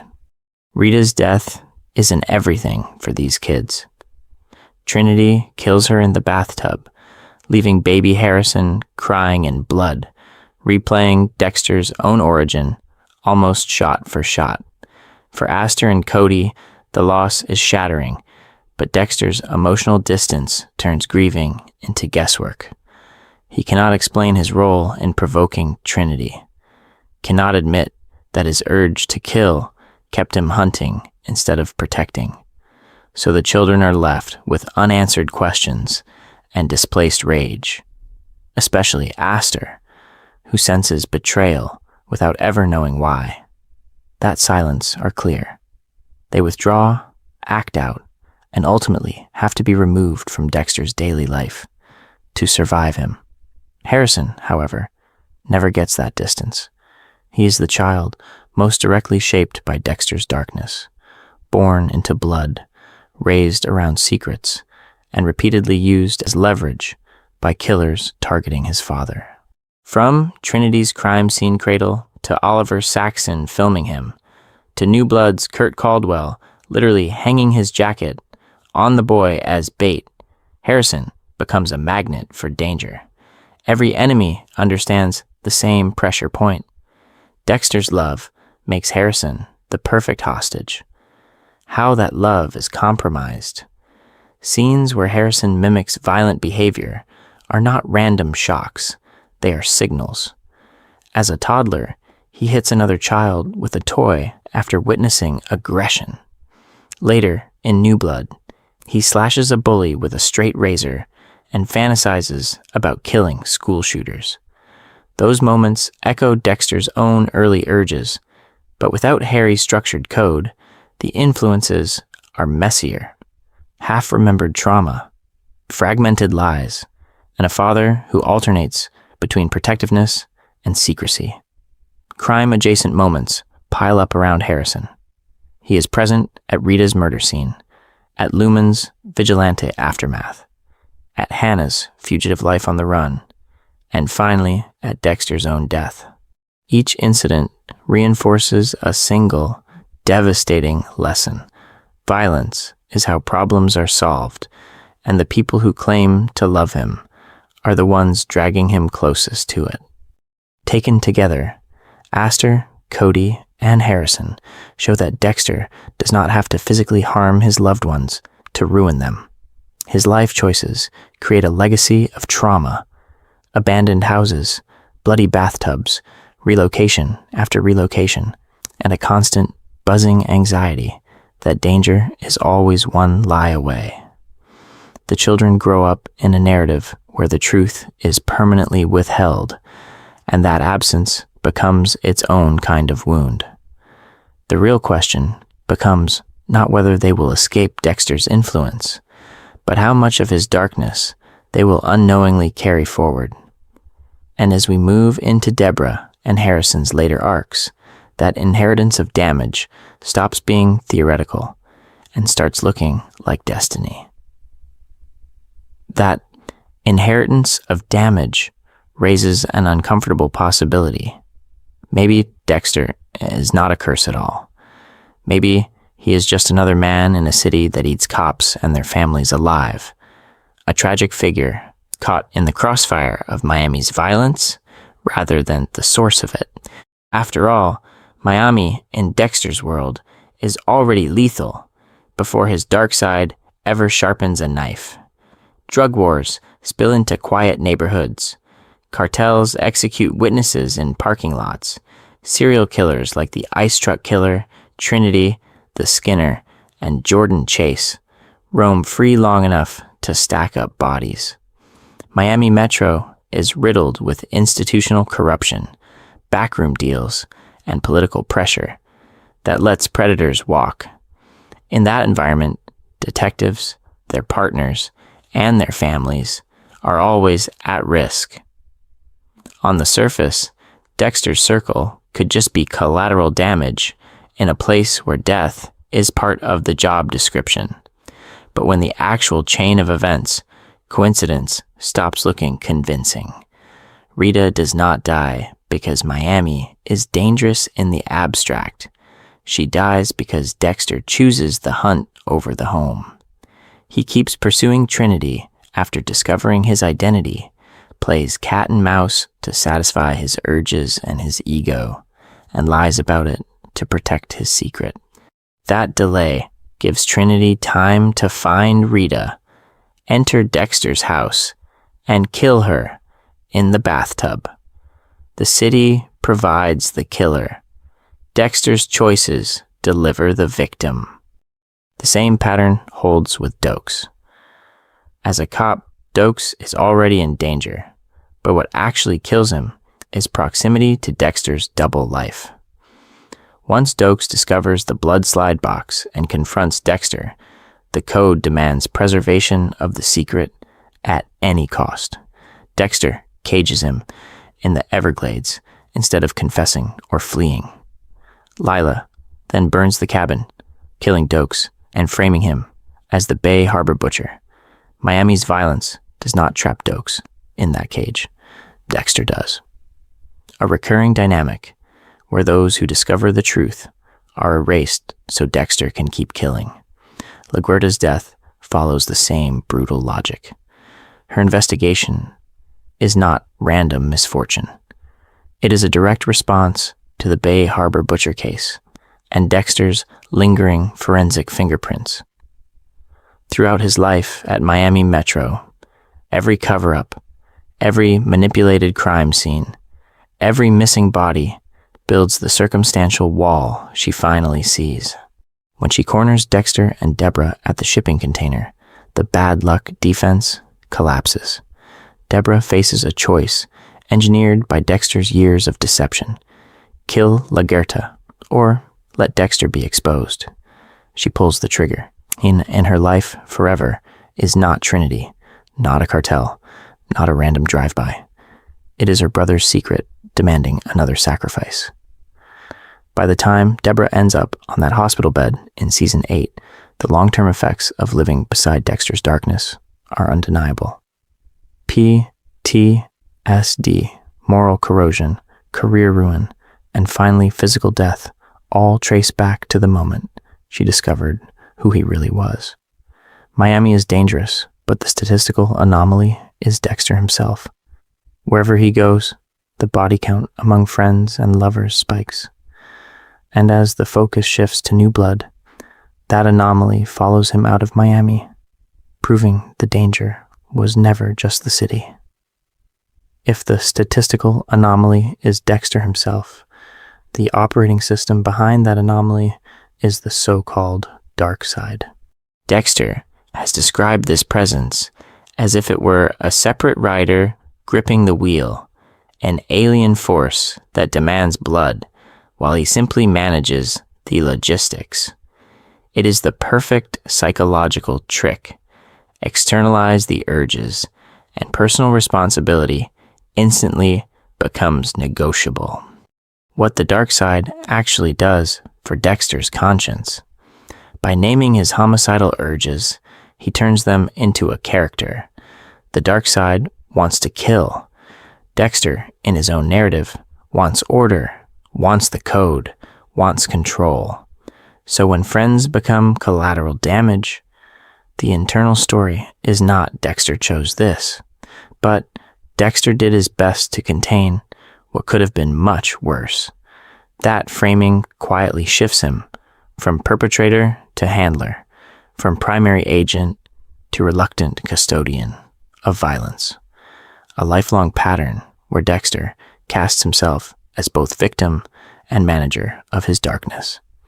Harry discovered the urges and wrote the code, but the dark side becomes Dexter's daily justification. When Dokes dies in the cabin explosion, Dexter's inner monologue emphasizes how Lila escalated, how the passenger would have been exposed, how the code must survive. The focus is never on the fact that Dokes was an innocent man trapped in a cage because Dexter orchestrated it. The narrative centers on the necessity of preserving the mission. Nowhere is this more chilling than around Rita's death. Dexter's choice to keep hunting Trinity instead of fully protecting his family is filtered through the dark side as an obligation. The passenger needed closure. The code demanded that a killer be stopped. When Rita is found in the bathtub, Dexter's grief is real, but the internal language bends toward fate and inevitability, not accountability. It becomes an everything, but not a consequence he actively engineered by prioritizing the hunt over safety. The same rationalization corrodes Debra, as she is dragged into covering up kills, shooting LaGuerta, and lying for Dexter. His inner commentary often frames her corruption as an unfortunate extension of his burden. The dark side forced hard choices. Debra simply got pulled into the orbit. That framing are devastating. Debra's breakdown, addiction, and eventual death are mourned, yet always under the shadow of an unstoppable inner force that Dexter supposedly can only manage, never renounce. What makes this metaphor so powerful is that it seduces the audience as well. By hearing about the dark side in Dexter's calm, clinical voice, viewers are invited to empathize with the struggle rather than the trail of victims. The language of management, codes, and urges makes it easier to overlook Rita's body, Dokes' reputation, Debra's soul. Every discovery, but the emotional sleight of hand is already in place. And that raises a brutal conclusion the series slowly circles. If the dark side is inseparable from Dexter, then managing it is never enough. The only way to truly protect anyone is to remove Dexter from their lives entirely. New blood will finally force him to confront that reality, but the cost of reaching that point is about to escalate even further. That solution, remove Dexter, save everyone, only holds for a few seconds of television before the series rips it apart. Because Dexter does remove himself. He engineers his own disappearance in a way that looks final, noble, and irreversible. After Debra's brain death, Dexter wheels her body out of the hospital, loads her onto his boat, and sails into the storm. In one of the show's most haunting images, he lowers Debra into the ocean, giving her the same burial at sea he once reserved for his victims. Then he points the slice of life straight into the hurricane and vanishes. Miami believes the Bay Harbor butcher died a tragic, accidental death. The ledger appears closed, the consequences contained. But throughout his life, Dexter has proven that disappearance is just another costume change.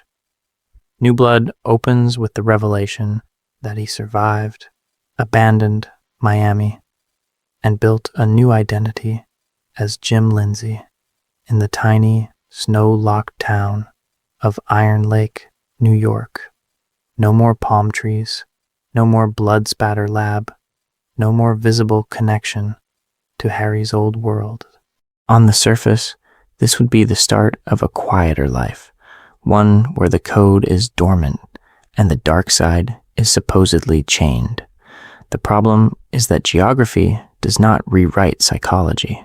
The urges do not evaporate in cold air. Dexter trades in his boat for a rifle, his lab coat for a flannel jacket. But the same core equation remains. A man with a compulsion to kill, convinced that his personal code can manage the consequences. So the question hanging over Iron Lake is simple and terrifying. If Dexter is the common denominator in so much destruction, what happens when he resets the board with new friends, a new job, and a new girlfriend who has no idea who he really is? As Jim Lindsay, Dexter works at a hunting supply store, dates the local police chief, Angela Bishop, and plays the role of a helpful, mild-mannered community member. On paper, this looks like a second chance. In practice, it is a nothing essential. Angela and her daughter Audrey, the regulars at the bar, even the high school kids who joke with him, all of them are unknowingly stepping into the same lethal pattern we have already watched in Miami. And then New Blood escalates the danger with one more variable: Harrison's return.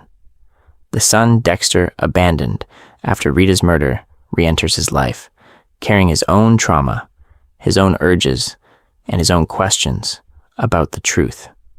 When Dexter pulls Harrison into Iron Lake, the long-term effects of every past choice converge.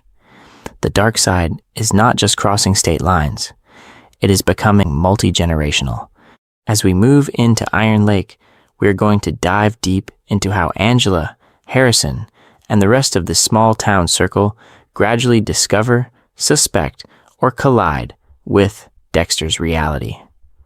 Viewers can mentally stack Miami Metro's body count, Rita, Dokes, Lagerda, Debra, and more, against what is coming next.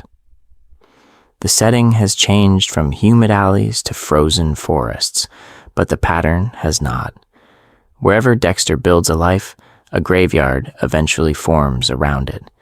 In the next sections, we will track exactly how that graveyard begins to take shape in New Blood, and who pays first for believing Jim Lindsay is safe.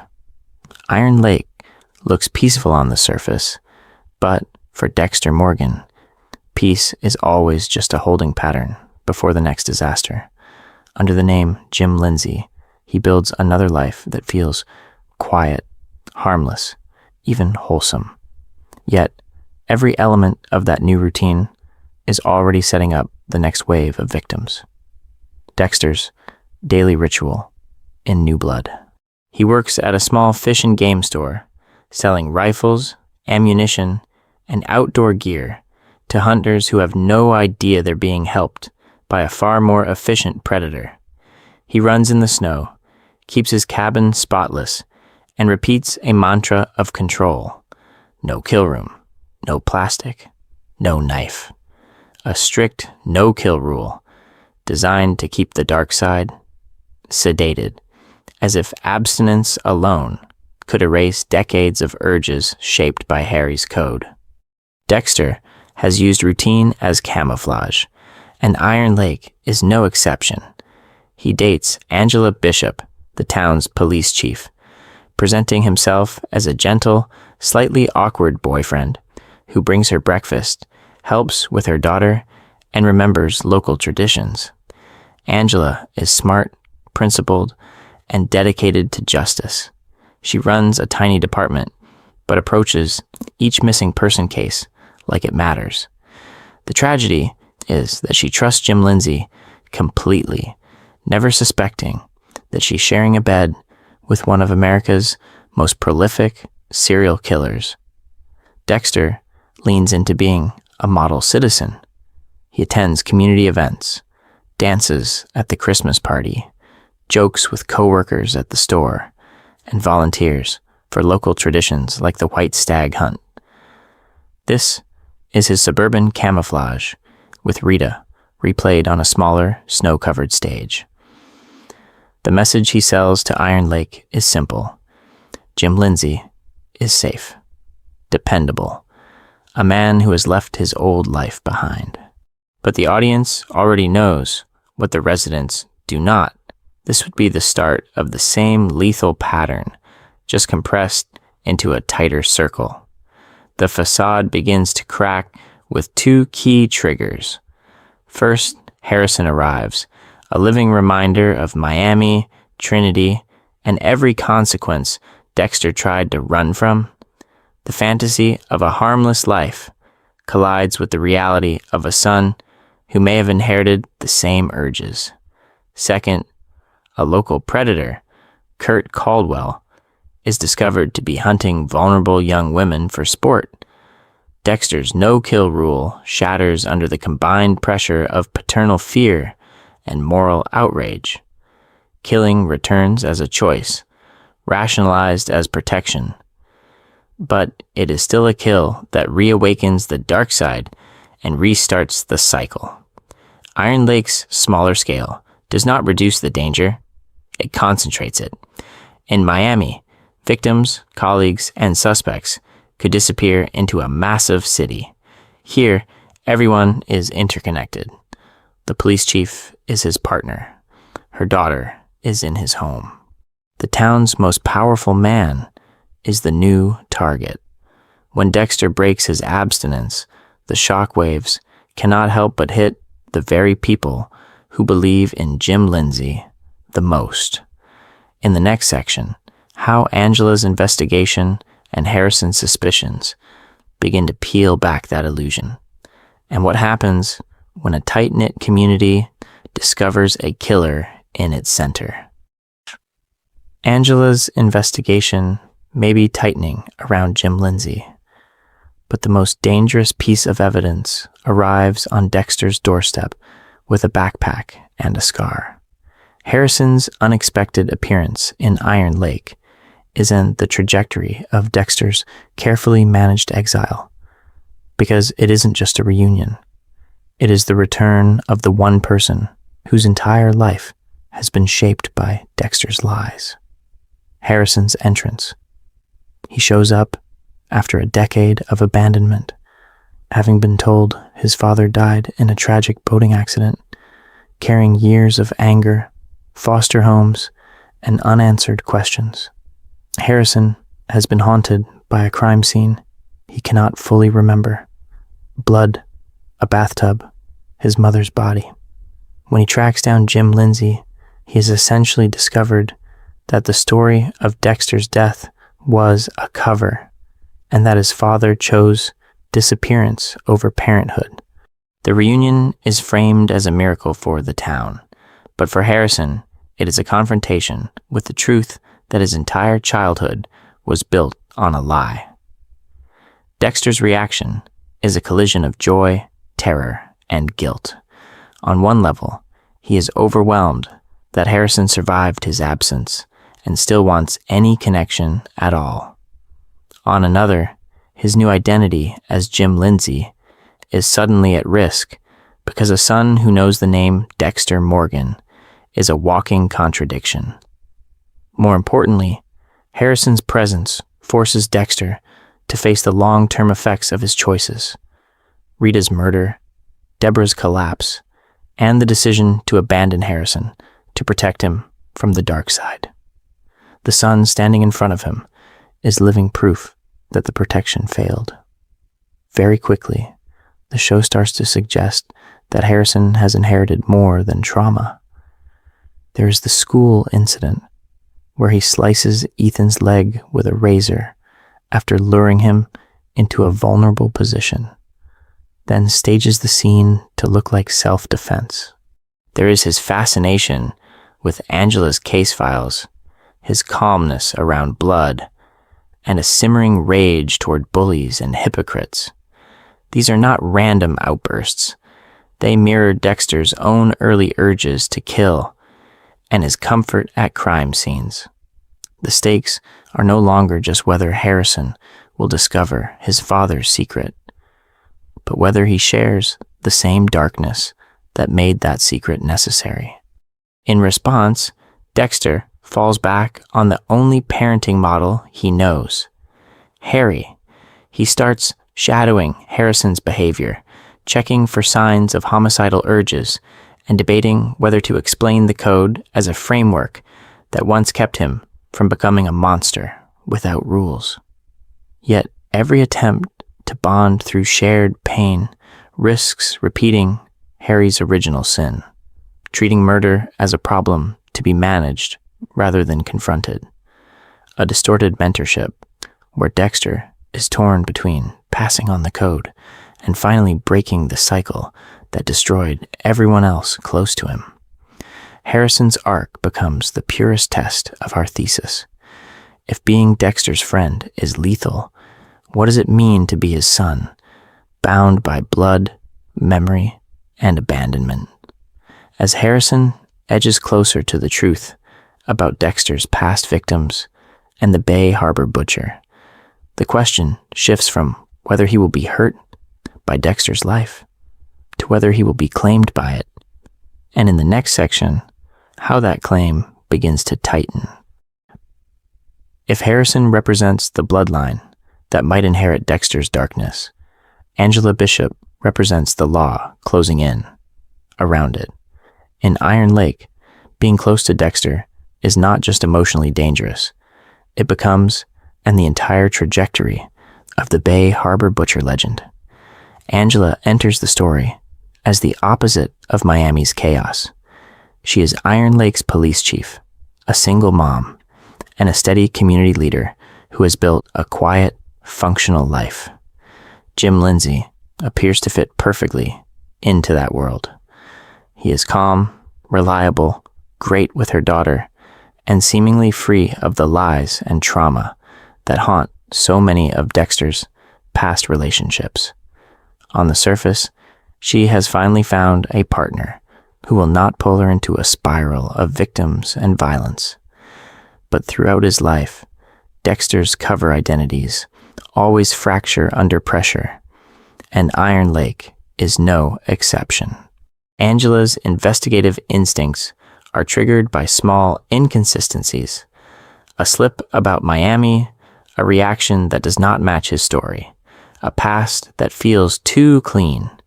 When true crime podcaster Molly Park arrives and starts talking about the Bay Harbor butcher, that abstract unease suddenly gains a name. Angela respects Molly's research, but also senses danger in how close those theories come to the man sleeping in her bed. Angela's transformation from trusting girlfriend to determined investigator. Step by step, she follows the trail. An old obituary, a photo from Miami, a connection between Jim Lindsay and Dexter Morgan that refuses to go away. We are going to dive deep into her perspective here.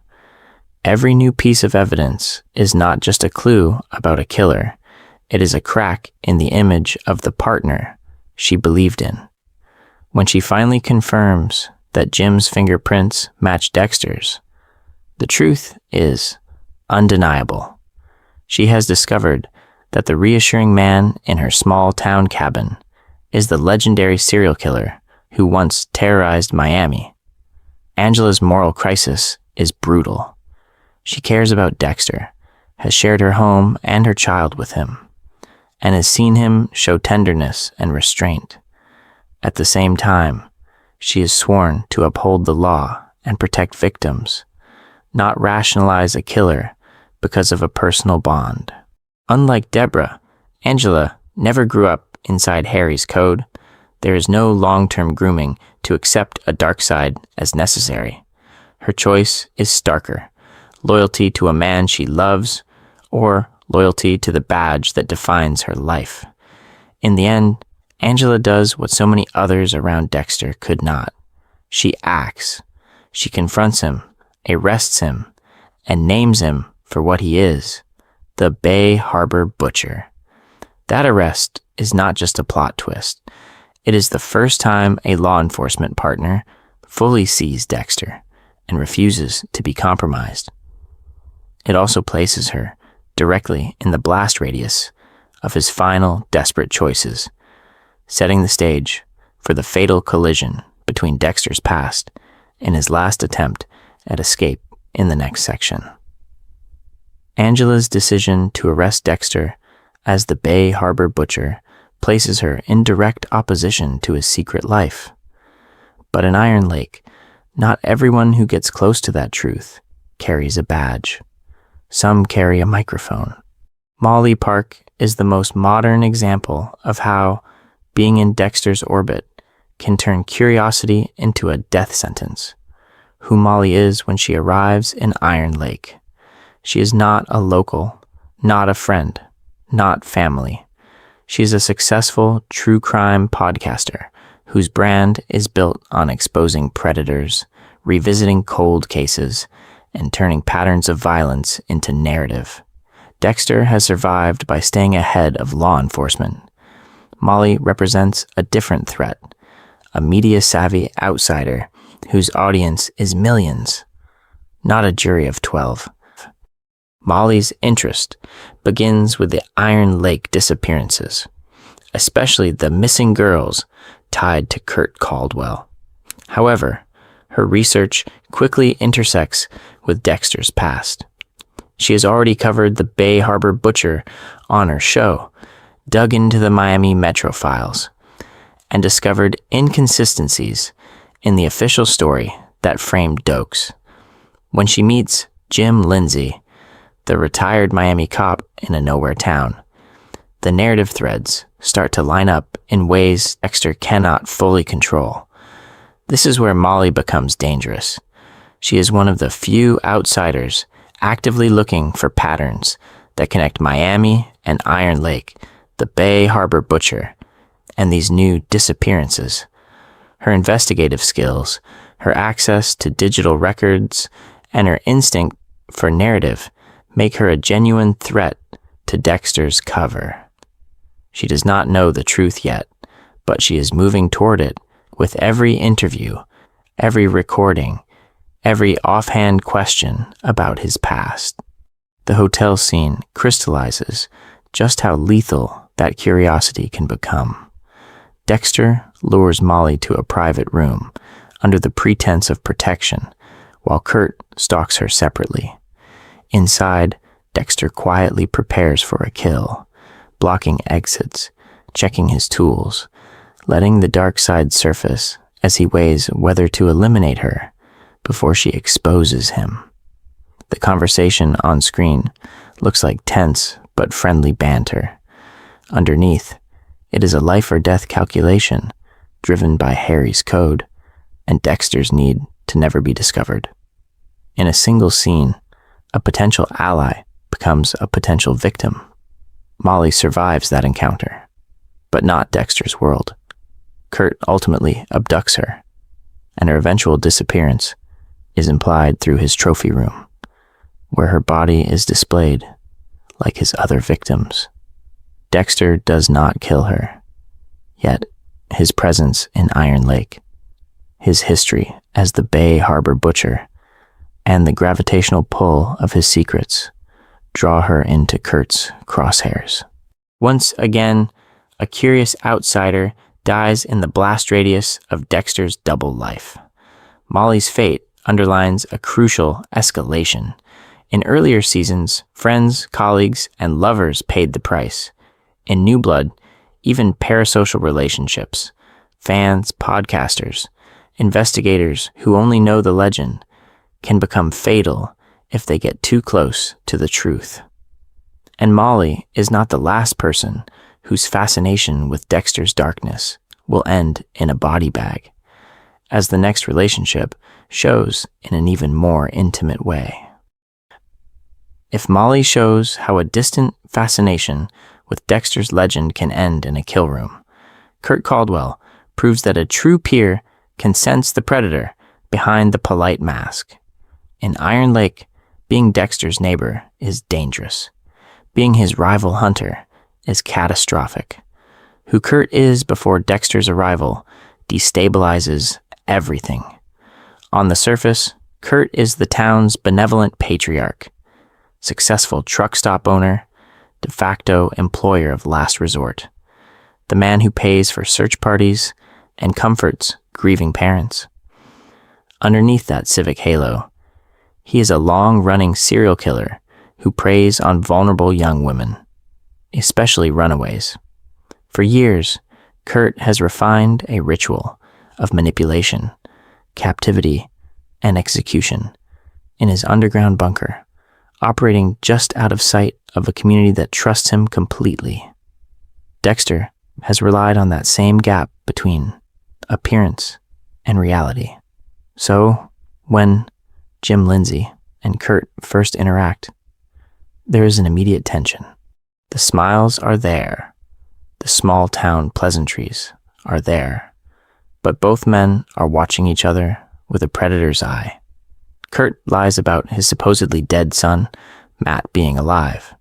Dexter knows Matt is actually one of his victims. Dexter's calm acceptance of this blatant lie tells Kurt something crucial. This man sees the cracks and is choosing not to push. That restraint feels less like naivety and more like shared experience. As the season progresses, their mutual recognition hardens into open conflict. Kurt senses that Dexter is involved in Matt's disappearance and begins probing Jim's past, while Dexter notices Kurt's pattern around missing girls and starts to track him like any other target under the code. What could have remained a cold war between two hidden monsters becomes instead an Iron Lake's entire ecosystem, because neither predator hunts in isolation for long. Kurt pulls Harrison into the middle of this shadow war, offering him a job, validation, and a surrogate father role that competes with Dexter's belated parenting. He encourages Harrison's violent urges, framing them as strength rather than danger. At the same time, Angela's investigation into the missing women, Matt's fate, and Dexter's suspicious history drags law enforcement, townsfolk, and even federal databases into the blast radius. Suddenly, Iron Lake is not a quiet refuge. It is a battleground where two serial killers are maneuvering around each other, with an entire community as potential collateral victims. Dexter's ultimate choice to kill Kurt is framed as both self-defense and instruction. On Kurt's table, with the walls lined by embalmed trophies of his victims, Dexter reveals the truth to Harrison. Kurt is a serial killer, and the code says he must die. He walks Harrison through the ritual, exposes Kurt's crimes, and then kills him in front of his son, turning a murder into a twisted teaching moment about their shared darkness and the supposed ethics that separate them from men like Kurt.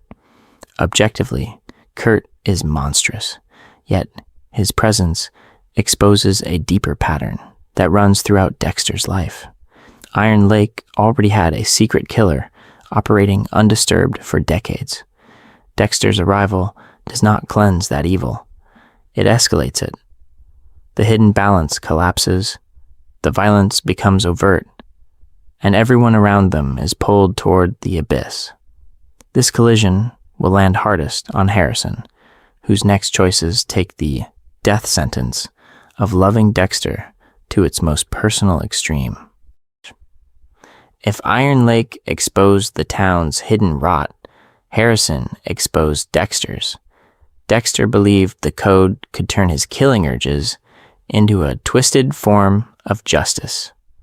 Harrison is the first person who arrives wanting that darkness, asking not to be protected from it, but to be taught by it. Harrison's initial rush of belonging.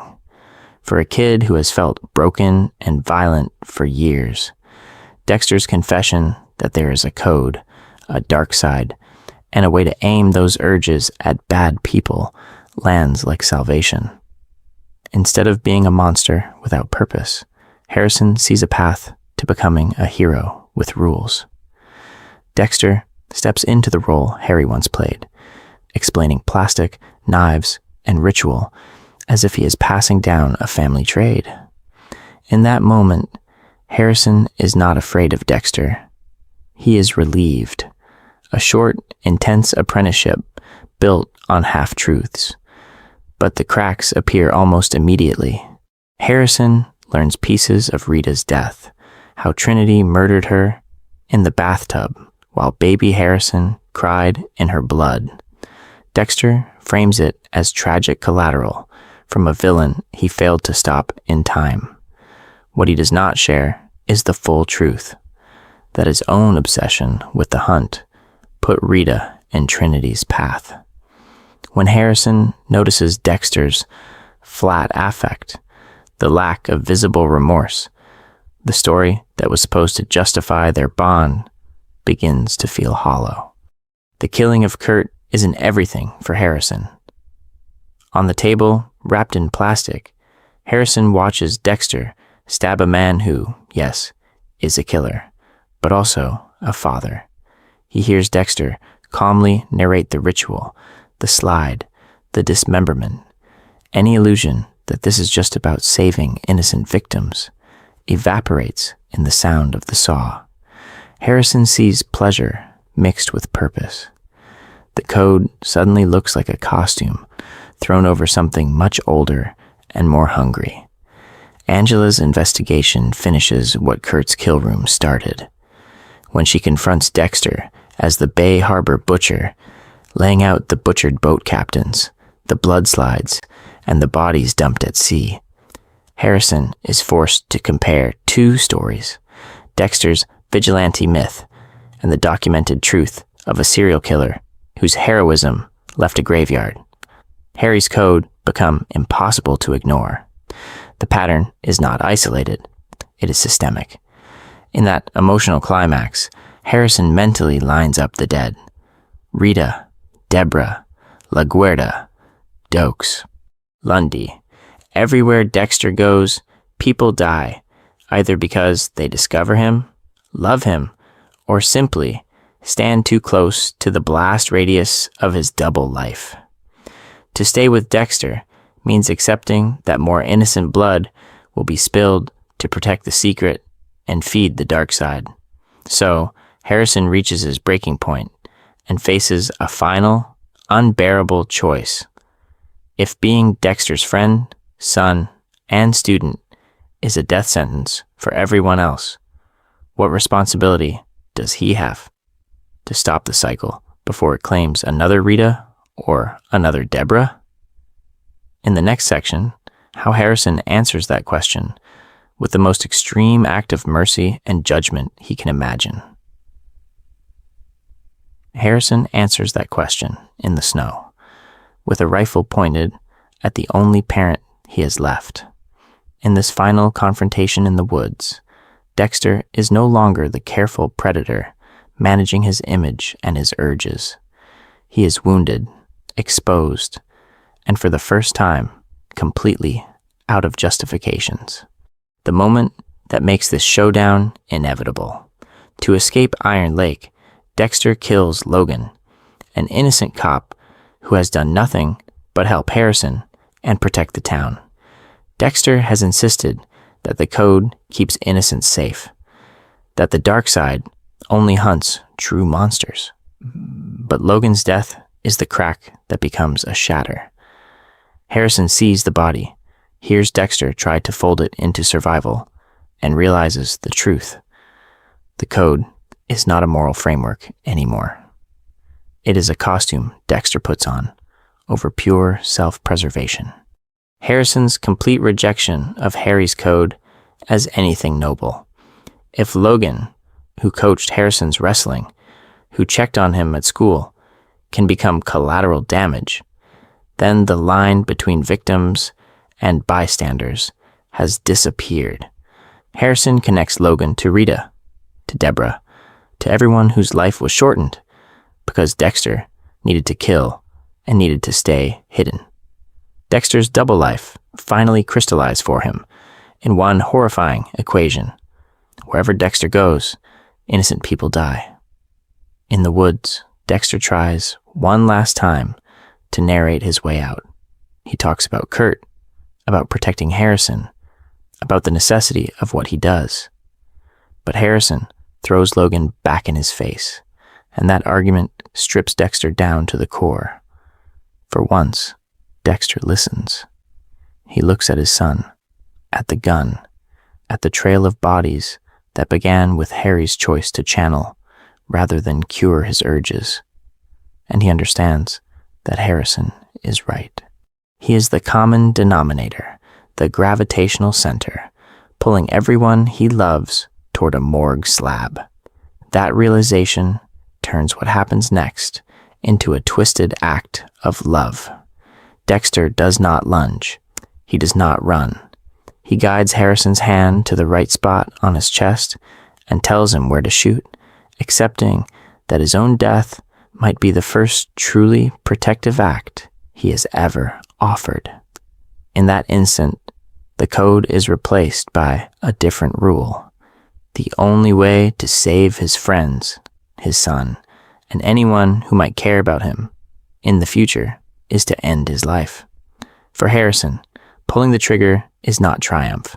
It is grief, rage, and desperate hope fused into one unbearable choice. He is killing his father, his teacher, and the source of his trauma in a single shot. He thinks of Rita in the bathtub, Debra on life support, Logan on the floor of that cell, and believes that if Dexter lives, those scenes will repeat with new names and new faces. So he fires, trying to commute everyone else's death sentence by executing the man who writes them. Dexter's body in the snow becomes the logical endpoint of our thesis.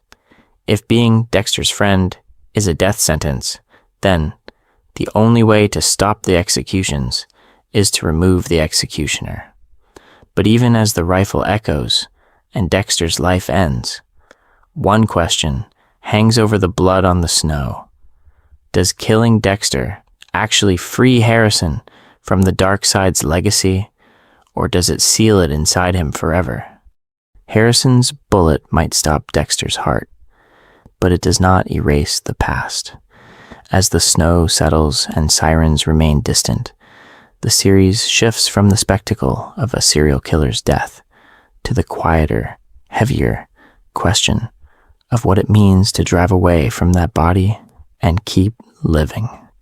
The image the show leaves behind, Harrison behind the wheel, headlights cutting through the dark, leaving Iron Lake, Angela, and Dexter's corpse in the woods.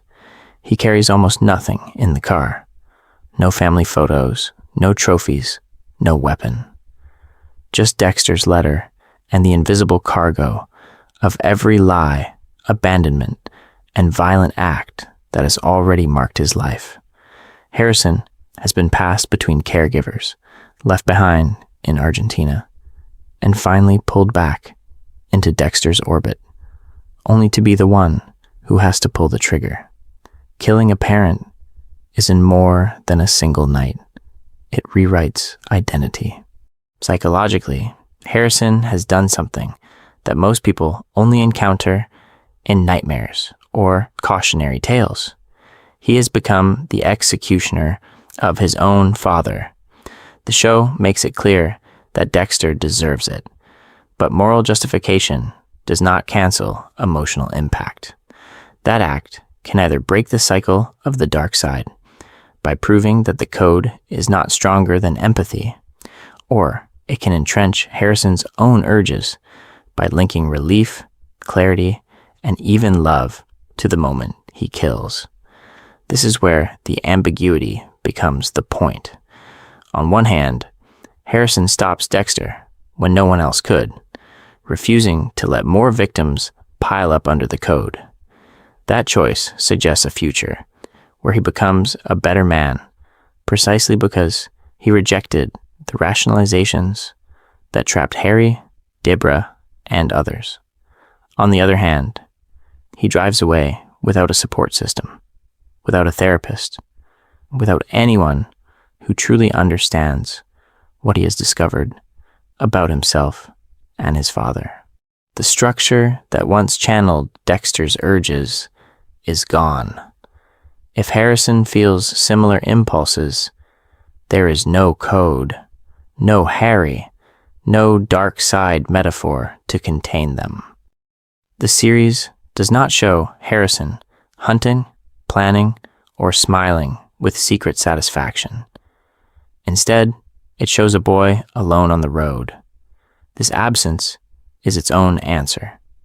Even if he never kills again, the long-term effects of growing up in Dexter's shadow are already locked in.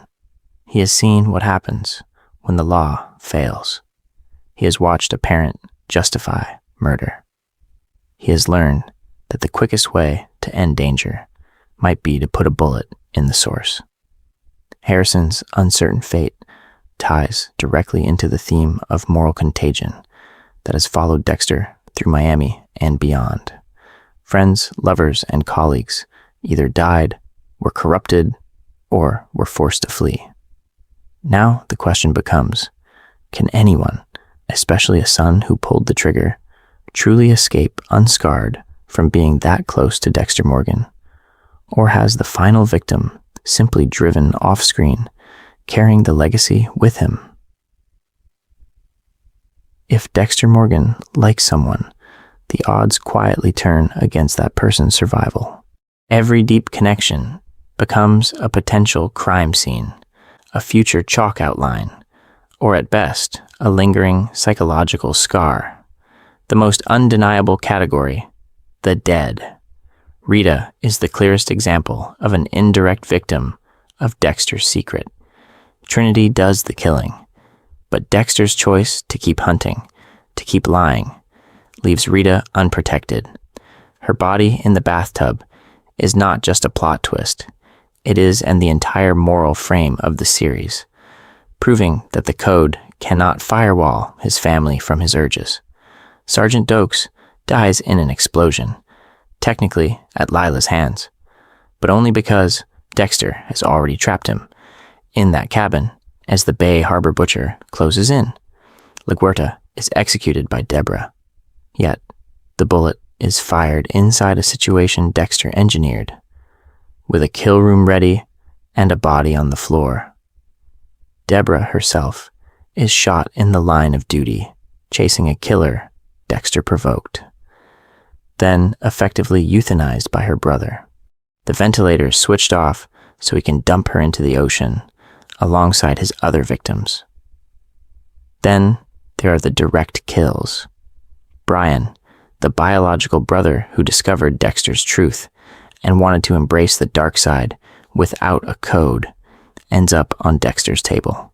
Miguel Prado, the corrupt ally who turns vigilantism into personal power, is strangled and wrapped in plastic.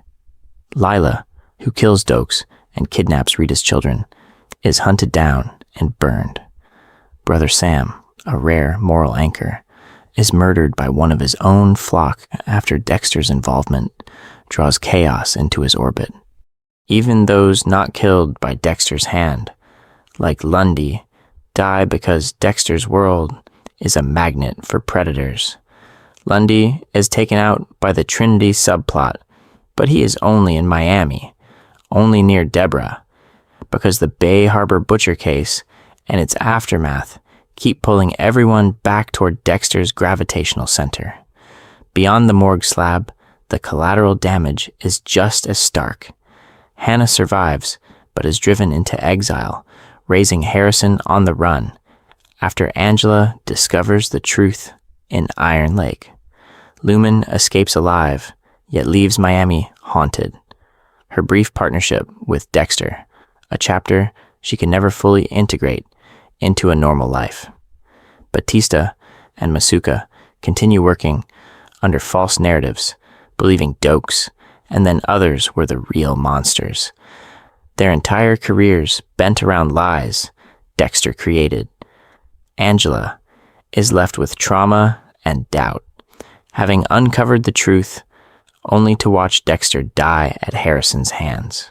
Statistically, it stretches belief that so many friends, lovers, and colleagues around one man would die violently or have their lives ruined without him as the common factor.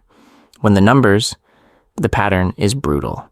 Of Dexter's close relationships, a shocking percentage end in death, exile, or permanent psychological damage, setting the stage for a final reckoning with what that survival rate really means for Harrison. That survival rate forces a hard question. Is Dexter really the protagonist? Or is he the disaster everyone else is trying to survive?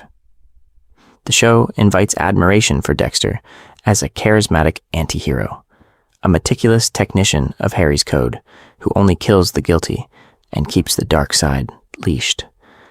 The camera lives in his inner monologue, his jokes about blood spatter, his self-aware narration. But if the perspective shifts, if the lens moves from Dexter's internal logic to the external consequences, the entire genre changes. The vigilante thriller becomes a horror story told from the victims' families. Rita.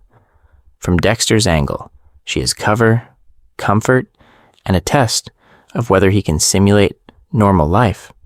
From Rita's point of view, she is a loving partner who finally escapes an abusive ex, builds a fragile sense of safety, and trusts a gentle, attentive man who seems incapable of harm. That trust is in everything. Dexter's choice to keep hunting Trinity, to keep lying about his urges and double life, leaves Rita unprotected at the exact moment she needs him most. Trinity kills her in the bathtub, Harrison crying in her blood, and the truth is brutal. Rita dies not because she made bad choices, but because she believed the wrong person was safe. That are catastrophic. Her children lose their mother. Aster and Cody carry trauma that Dexter's code was supposedly designed to prevent. In Dexter's narration, this is framed as tragic collateral damage in his war on killers. From Rita's story, Dexter is the primary antagonist, the hidden cause behind the worst night of her life. The same reframing devastates the image of Dexter as misunderstood hero when looking at Dokes. On paper, Dokes is everything the system wants, a relentless, principled cop who reads danger accurately and refuses to back down. He discovers Dexter's bloodslide trophies, confronts him in the Everglades, and is absolutely right. That accuracy destroys him. Lila kills Dokes and frames him as the Bay Harbor butcher, while Dexter's friends at Miami Metro accept the narrative that their intense colleague was secretly a monster. From Dokes' perspective, Dexter is not an anti-hero outsmarting a suspicious rival. Dexter is the hidden criminal whose existence cost Dokes his career, reputation, and life even after death. The world remembers a decorated sergeant as a serial killer, while the real killer goes home to his family. When these perspectives are centered, Dexter stops looking like a complicated savior and starts looking like a slow-moving catastrophe in everyone else's life. Friends, partners, and colleagues become unconsenting participants in a cover-up they never agreed to. The narrative technique is powerful. By anchoring the story in Dexter's head, storytelling makes it easy to empathize with choices that, from the outside, are indefensible. And once the view shifts to Debra, a character who both loves Dexter and discovers the full truth, that moral dissonance reaches a breaking point the series can no longer hide. When the camera finally shifts to Debra's point of view, the comforting myth of Harry's code starts to crack. To understand why being close to Dexter becomes lethal, the original decision that made all of this possible, Harry choosing to train a killer instead of trying to heal a child. That fork in the road, Harry discovers young Dexter's urges to kill, sees the blood, the dead animals, the flat effect, and recognizes the dark side taking shape. In that moment, there are options: psychiatric help, intensive monitoring, even legal intervention. Instead, Harry secretly drives Dexter to crime scenes, teaches him to stalk predators, and builds a code that turns those urges into a mission. A parallel justice system, run out of a father's car rather than a courtroom. Dexter believes this code is a shield for innocence. Kill only those who kill, never get caught, leave the rest of life untouched. But the series keeps presenting a brutal counter-argument. Rita, who never harmed anyone, dies because Dexter is still hunting Trinity instead of protecting his family. Dokes, an honest cop, is framed as the Bay Harbor butcher and dies in Lila's explosion. LaGuerta is executed on Dexter's table, with Debra forced to pull the trigger. The body count around Dexter's secret grows, and almost none of those victims fit the code's definition of deserving. So does Harry's design actually protect innocence, or does it simply protect Dexter? The code keeps him meticulous, yes, but it also guarantees he will keep killing, keep lying, and keep attracting danger to every relationship. That choice are clear. Friends, colleagues, and lovers are not saved by the code. They are exposed by it. There is a haunting counterfactual running under all of this. If Harry had pursued psychiatric treatment, maybe Dexter would have been institutionalized, medicated, or closely supervised. If Harry had turned Dexter in, there might have been early intervention or a juvenile record that limited his access to victims. None of those paths are clean, and the show never promises a cure. But each alternative contains a hard ceiling on Dexter's ability to build a charming adult life that pulls in so many unsuspecting casualties. Instead, Harry's code becomes a moral fig leaf. It lets Dexter narrate himself as a protector, a necessary monster trimming the herd. That self-image is what allows him to date, marry, mentor, and befriend, all while the dark side dictates that intimacy is also surveillance, leverage, and potential cover. Love becomes another tool in service of the kill. In the end, Harry doesn't just create a serial killer with standards. His choice engineers a man whose very capacity for love and friendship is weaponized by his need to kill, ensuring that everyone who steps into Dexter's life is stepping into the blast radius of a decision made in a patrol car decades earlier. Harry's decision weaponizes Dexter's capacity for love, but Dexter's own belief that he can control that weapon is the real catastrophe. Dexter clings to one core delusion, that he can be a meticulous serial killer, devoted to the code, and at the same time, a dependable husband, colleague, and father, without those identities bleeding into each other. On the surface, Dexter's life looks engineered for compartmentalization. He is a blood spatter analyst, a role that explains his comfort with gore while giving him access to cases and potential victims. He keeps trophies, plans every kill, and schedules murders between school events and date nights. The fantasy he tells himself: if the dark side is carefully managed, everyone else stays safe. The show exists to prove that fantasy wrong. Trinity is the clearest crack in that illusion. Dexter stalks Arthur Mitchell as a perfect specimen, and his sense of what a family man killer could be. He plays cat and mouse, studies Trinity's rituals, and delays arrest or execution because the hunt is too compelling. While Dexter savors the chase, Trinity quietly discovers his real name, tracks his home, and kills Rita in the bathtub, leaving Harrison in blood. Dexter believed he could both study and contain this man.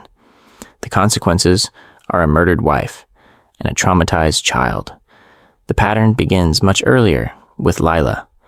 As Dexter's sponsor and lover, she is pulled into his orbit because of the adrenaline around his urges to kill.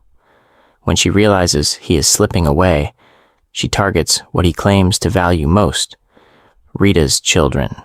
Lila locks Aster and Cody in the flaming apartment, trusting that Dexter will reveal himself to save them. His secret life doesn't just fail to protect his family. It directly hands a manipulative arsonist the blueprint to hurt them. Even the police world he thinks he can manage turns against him. La Guerta, working from the Bay Harbor butcher case, connects the blood slides, the marina records, and Dexter's proximity to too many victims. Despite his precautions, she discovers the truth Harry tried to bury. The response is not clean or controlled. It ends with Debra shooting La Guerta in a shipyard, a single gunshot that proves Dexter's double life cannot exist without pulling innocent people into lethal moral compromises. Every new attachment becomes leverage. Friends, lovers, and colleagues give enemies more pressure points and create more variables Dexter cannot predict. He insists he kills to protect. Yet again and again, he chooses the hunt over safety. Following Trinity instead of staying with Rita. Pursuing Lila to Paris instead of accepting arrest. Dragging Debra to the church with Travis Marshall instead of turning himself in. In each case, the dark side wins. The tragedy at the heart of Dexter is not only that he kills, it is that he sincerely believes he can keep killing without destroying the lives around him. The series methodically shows how wrong he is, and in the next section, how that destruction plays out for each person who gets too close. So, before we go further into that destruction, there's a question that stops the analysis cold. Imagine this is not Dexter Morgan on a TV screen. Imagine the person with the dark side is a sibling, a partner, a best friend. The truth is discovered. Dozens of kills, a meticulous code, victims who are mostly killers themselves. What happens next? The most brutal option, turning them in. On paper, this is the clean, principled choice. Report the murders. Save future victims. Restore faith in the system Harry lost. In practice, it looks a lot more like Maria Laguerta's arc. Throughout his life at Miami Metro, Dexter survived because almost no one believed Laguerta's suspicions. She followed the evidence, dug into the Bay Harbor butcher case, and refused to let the convenient story about Dokes stand. Lagerta embraced the role of the one person willing to blow up her career, her friendships, and departmental loyalty to expose the truth. And the consequence was simple and final. Lagerta ended up dead on a shipping container floor, killed because she would not stay silent. Turning Dexter in is not just a moral stance. In his world, it becomes a death wish. The show underlines that anyone who pushes too hard toward the truth about Dexter's kills is marked, whether by direct action or by the chain reaction his presence creates. The second option is silence. Protect the relationship, protect the family, and live with the knowledge that more people will die because of that protection. This is Deborah Morgan's nightmare. Once Deborah discovered Dexter in the church, with Travis Marshall on the table. Every day of her life became a referendum on that one choice: pull the trigger on Dexter or pull it on the investigation. She chose Dexter, again and again. She lied to colleagues, hid crime scenes, and even helped cover up Lagerta's death. That decision are devastating. Deborah's mental health collapses, her identity as a cop disintegrates, and eventually she is killed as collateral in Dexter's final spiral. Silence does not keep anyone safe. It only delays the consequences and concentrates the damage on the person who keeps the secret. The third option is the one that started everything. Try to manage the killer, like Harry did. Create a code, redirect the urges, supervise the dark side, as if it can be domesticated. Harry believed he could turn Dexter into a necessary evil, a hidden weapon against predators the system missed. But witnessing one of Dexter's kill rooms was in Harry's entire understanding of what he had created. The reality of a bound victim, the ritual, the intimacy of the kill shattered the fantasy of control. And Harry chose suicide rather than live with the guilt. So, the real question is not just what seems morally correct in the abstract.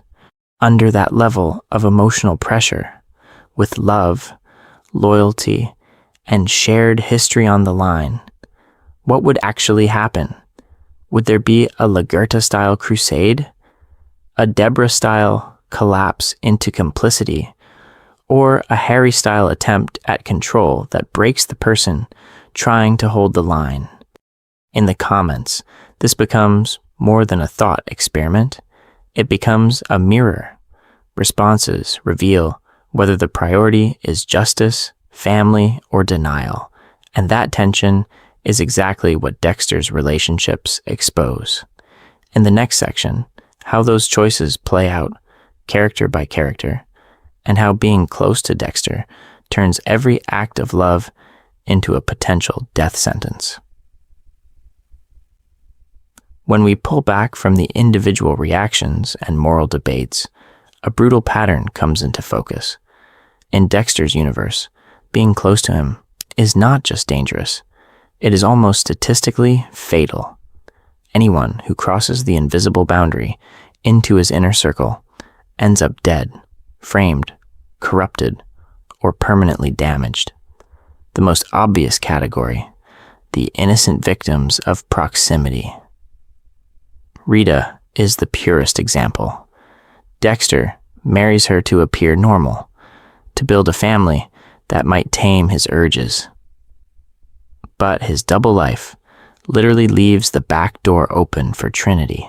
Rita's murder in the bathtub is not an abstract tragedy.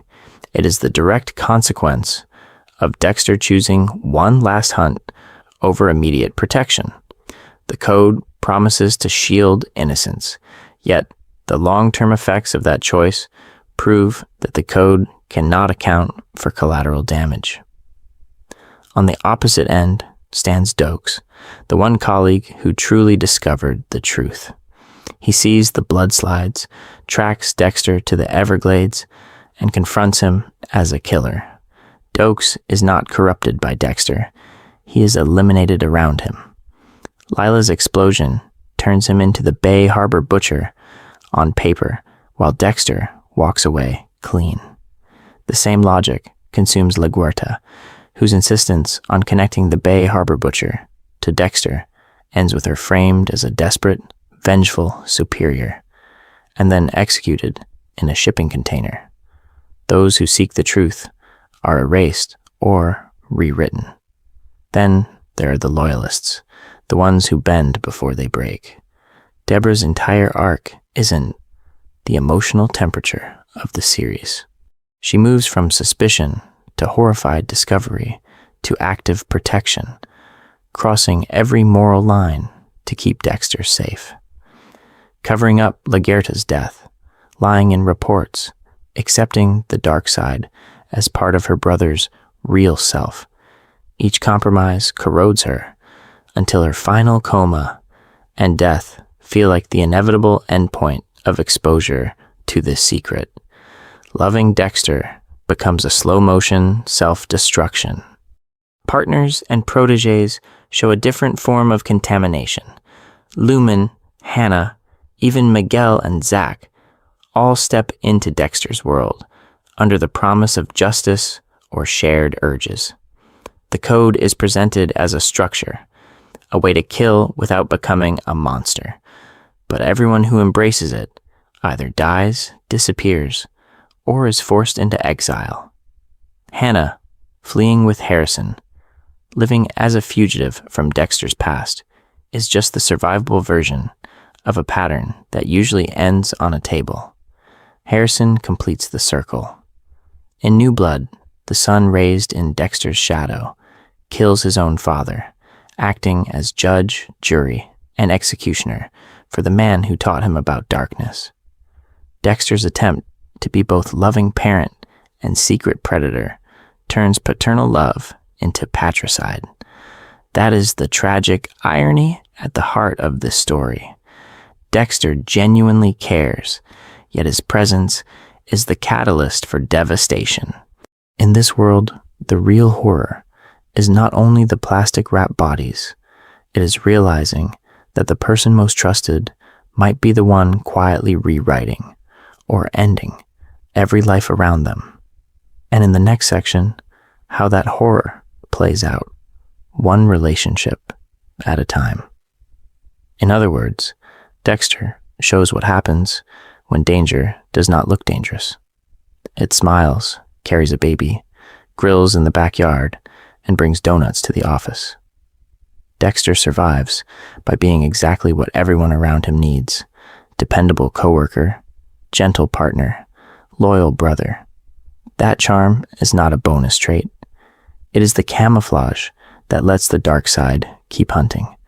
The way Dexter mirrors real-world toxic personalities who present as heroes.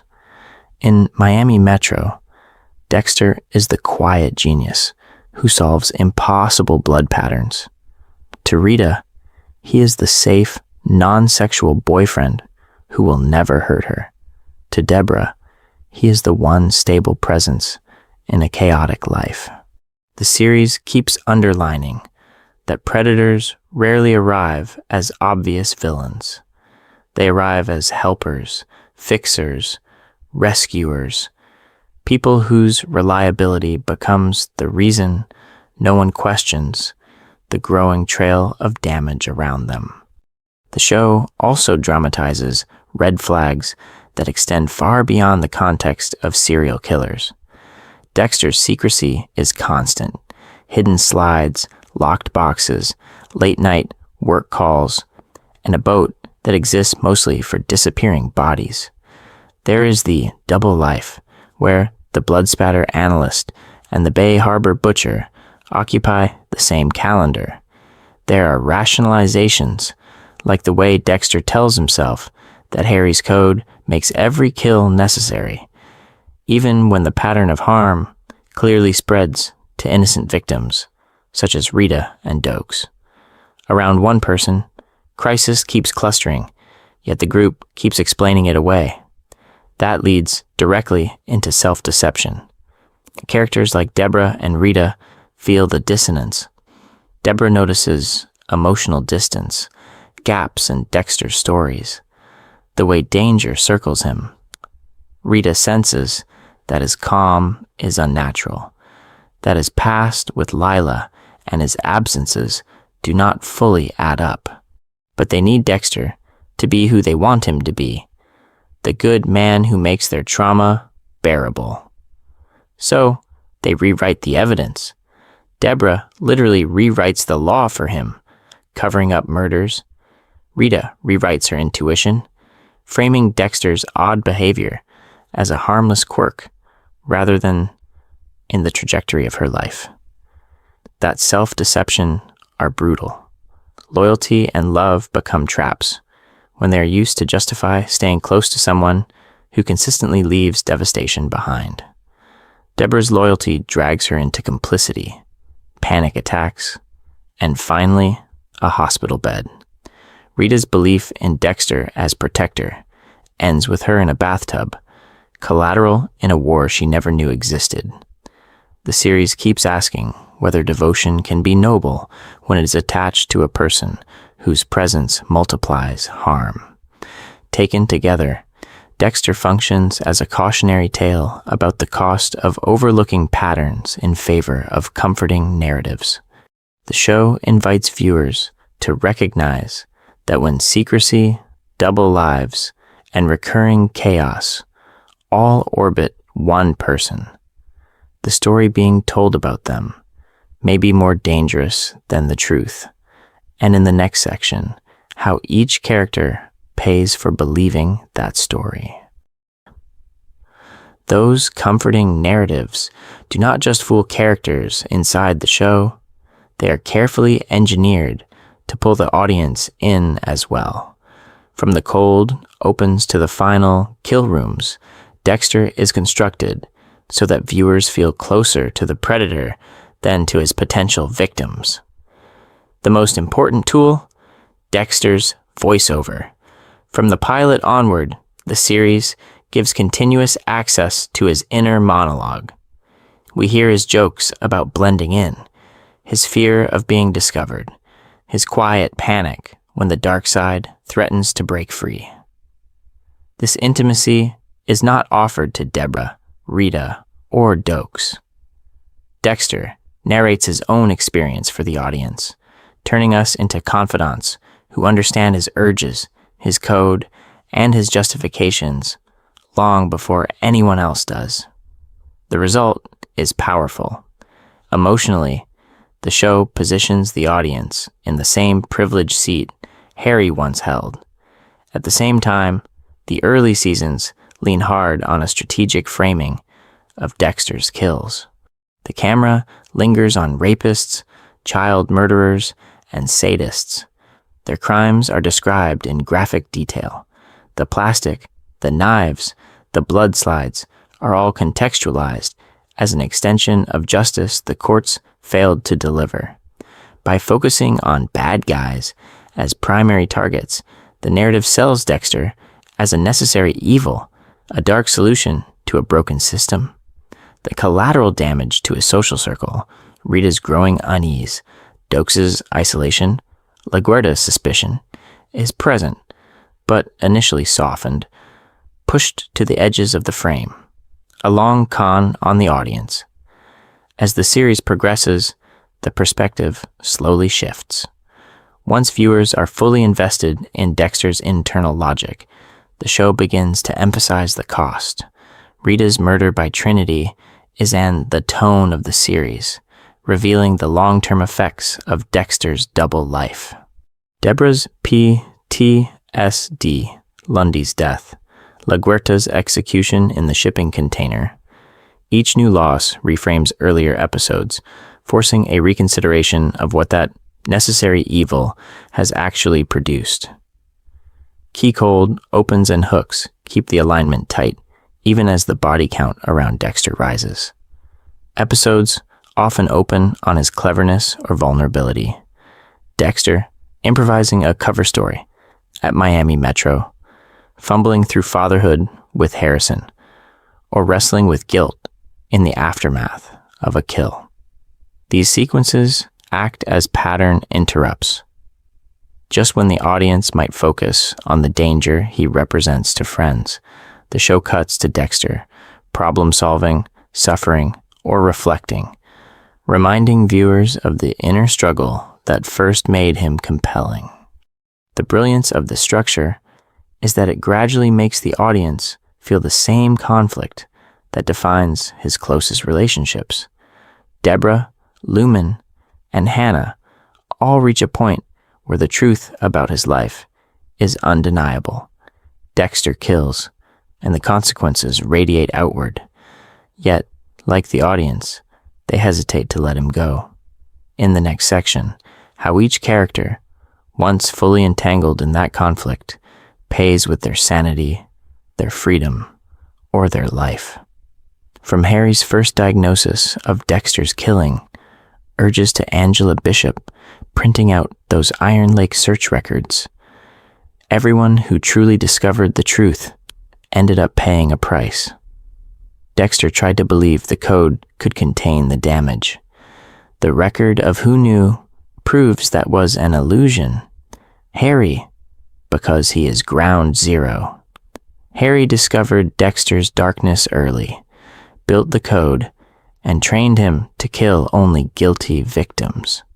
But seeing one of Dexter's kill rooms was an everything.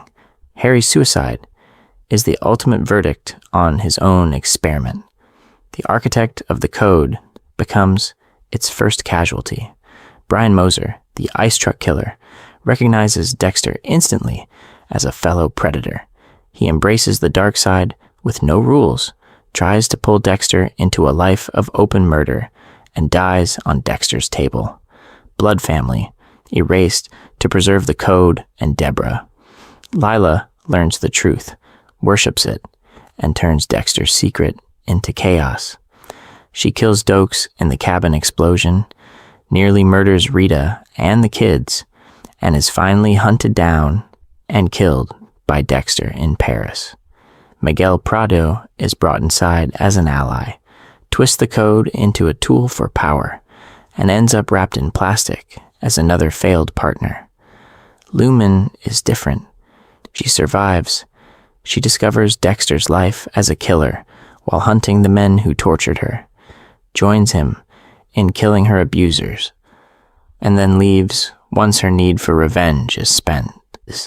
Survival, but only by abandoning him and accepting a life permanently redefined by trauma and danger. Brother Sam only ever gets a partial view. He senses Dexter's urges, sees the darkness, and reaches toward redemption rather than blood. His murder by Nick and Dexter's choice to kill Nick in return shows how even a limited glimpse of the truth still pulls everyone into the blast radius of Dexter's violence.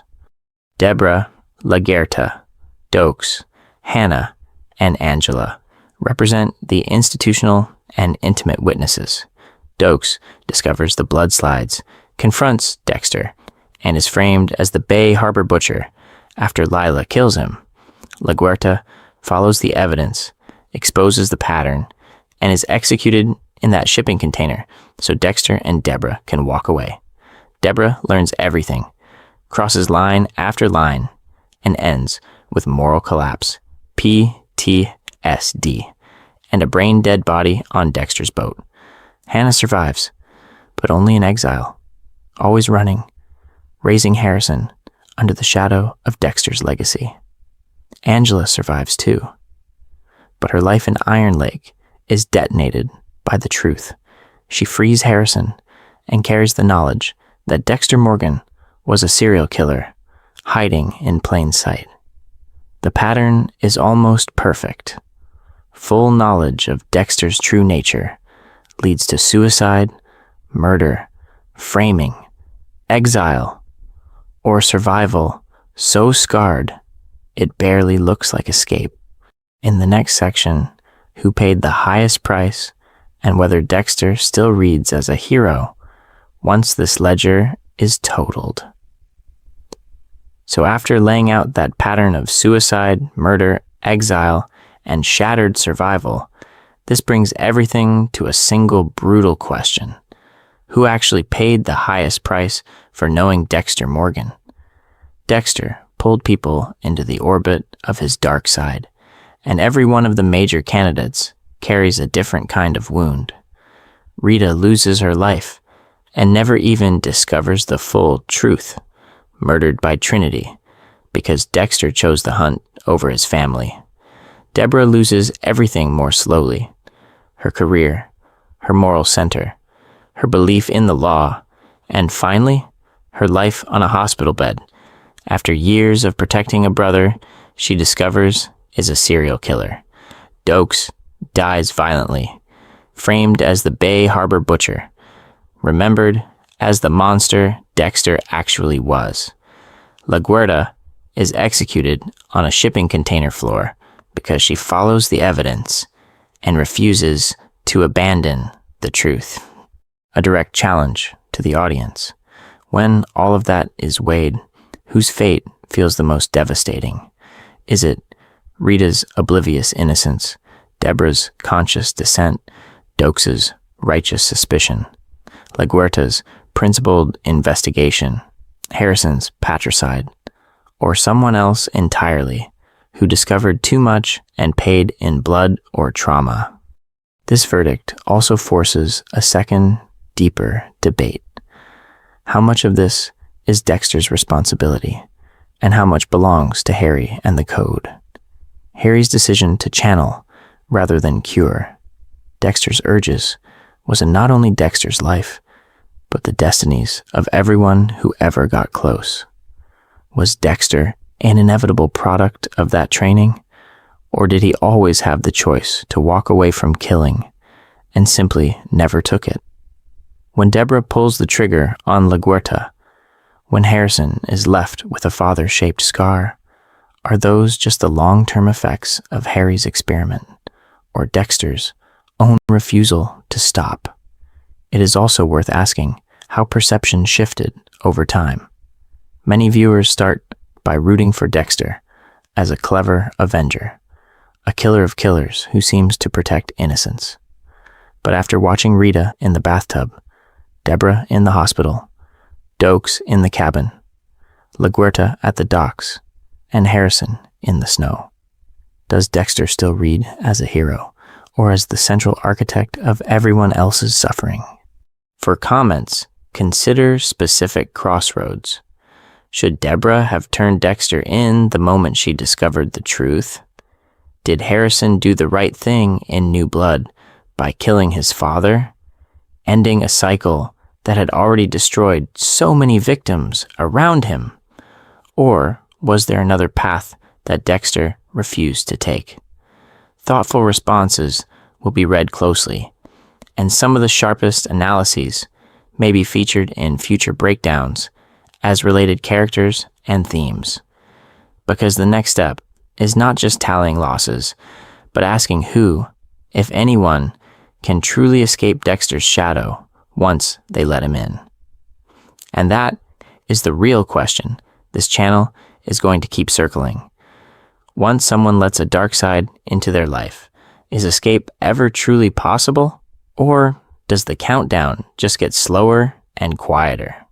Thanks for staying through this feature-length breakdown of Dexter's lethal relationships, and for sitting with the emotional weight of revisiting Harry's suicide, Rita's murder, Debra's collapse, and all the other victims who paid the price for Dexter's carefully managed double life.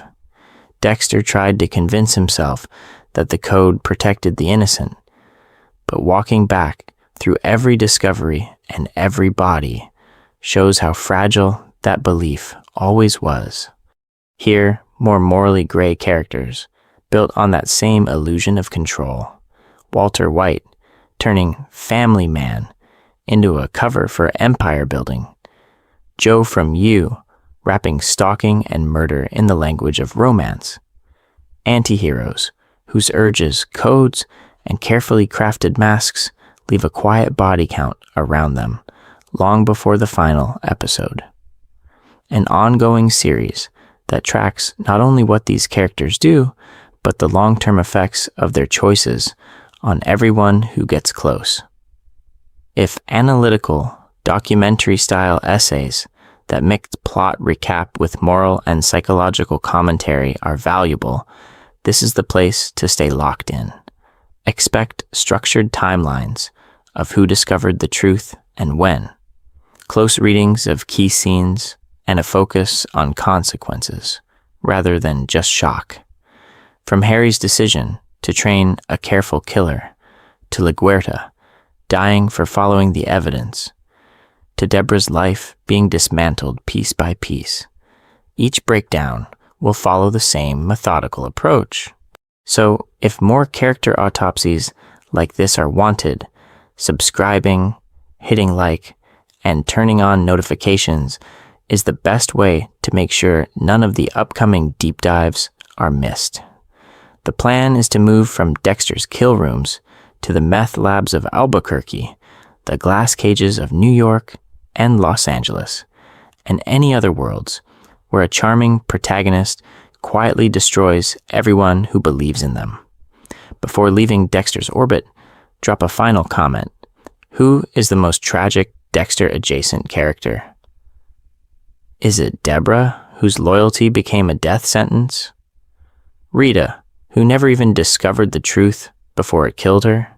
Dokes or LaGuerta, punished for seeing too clearly?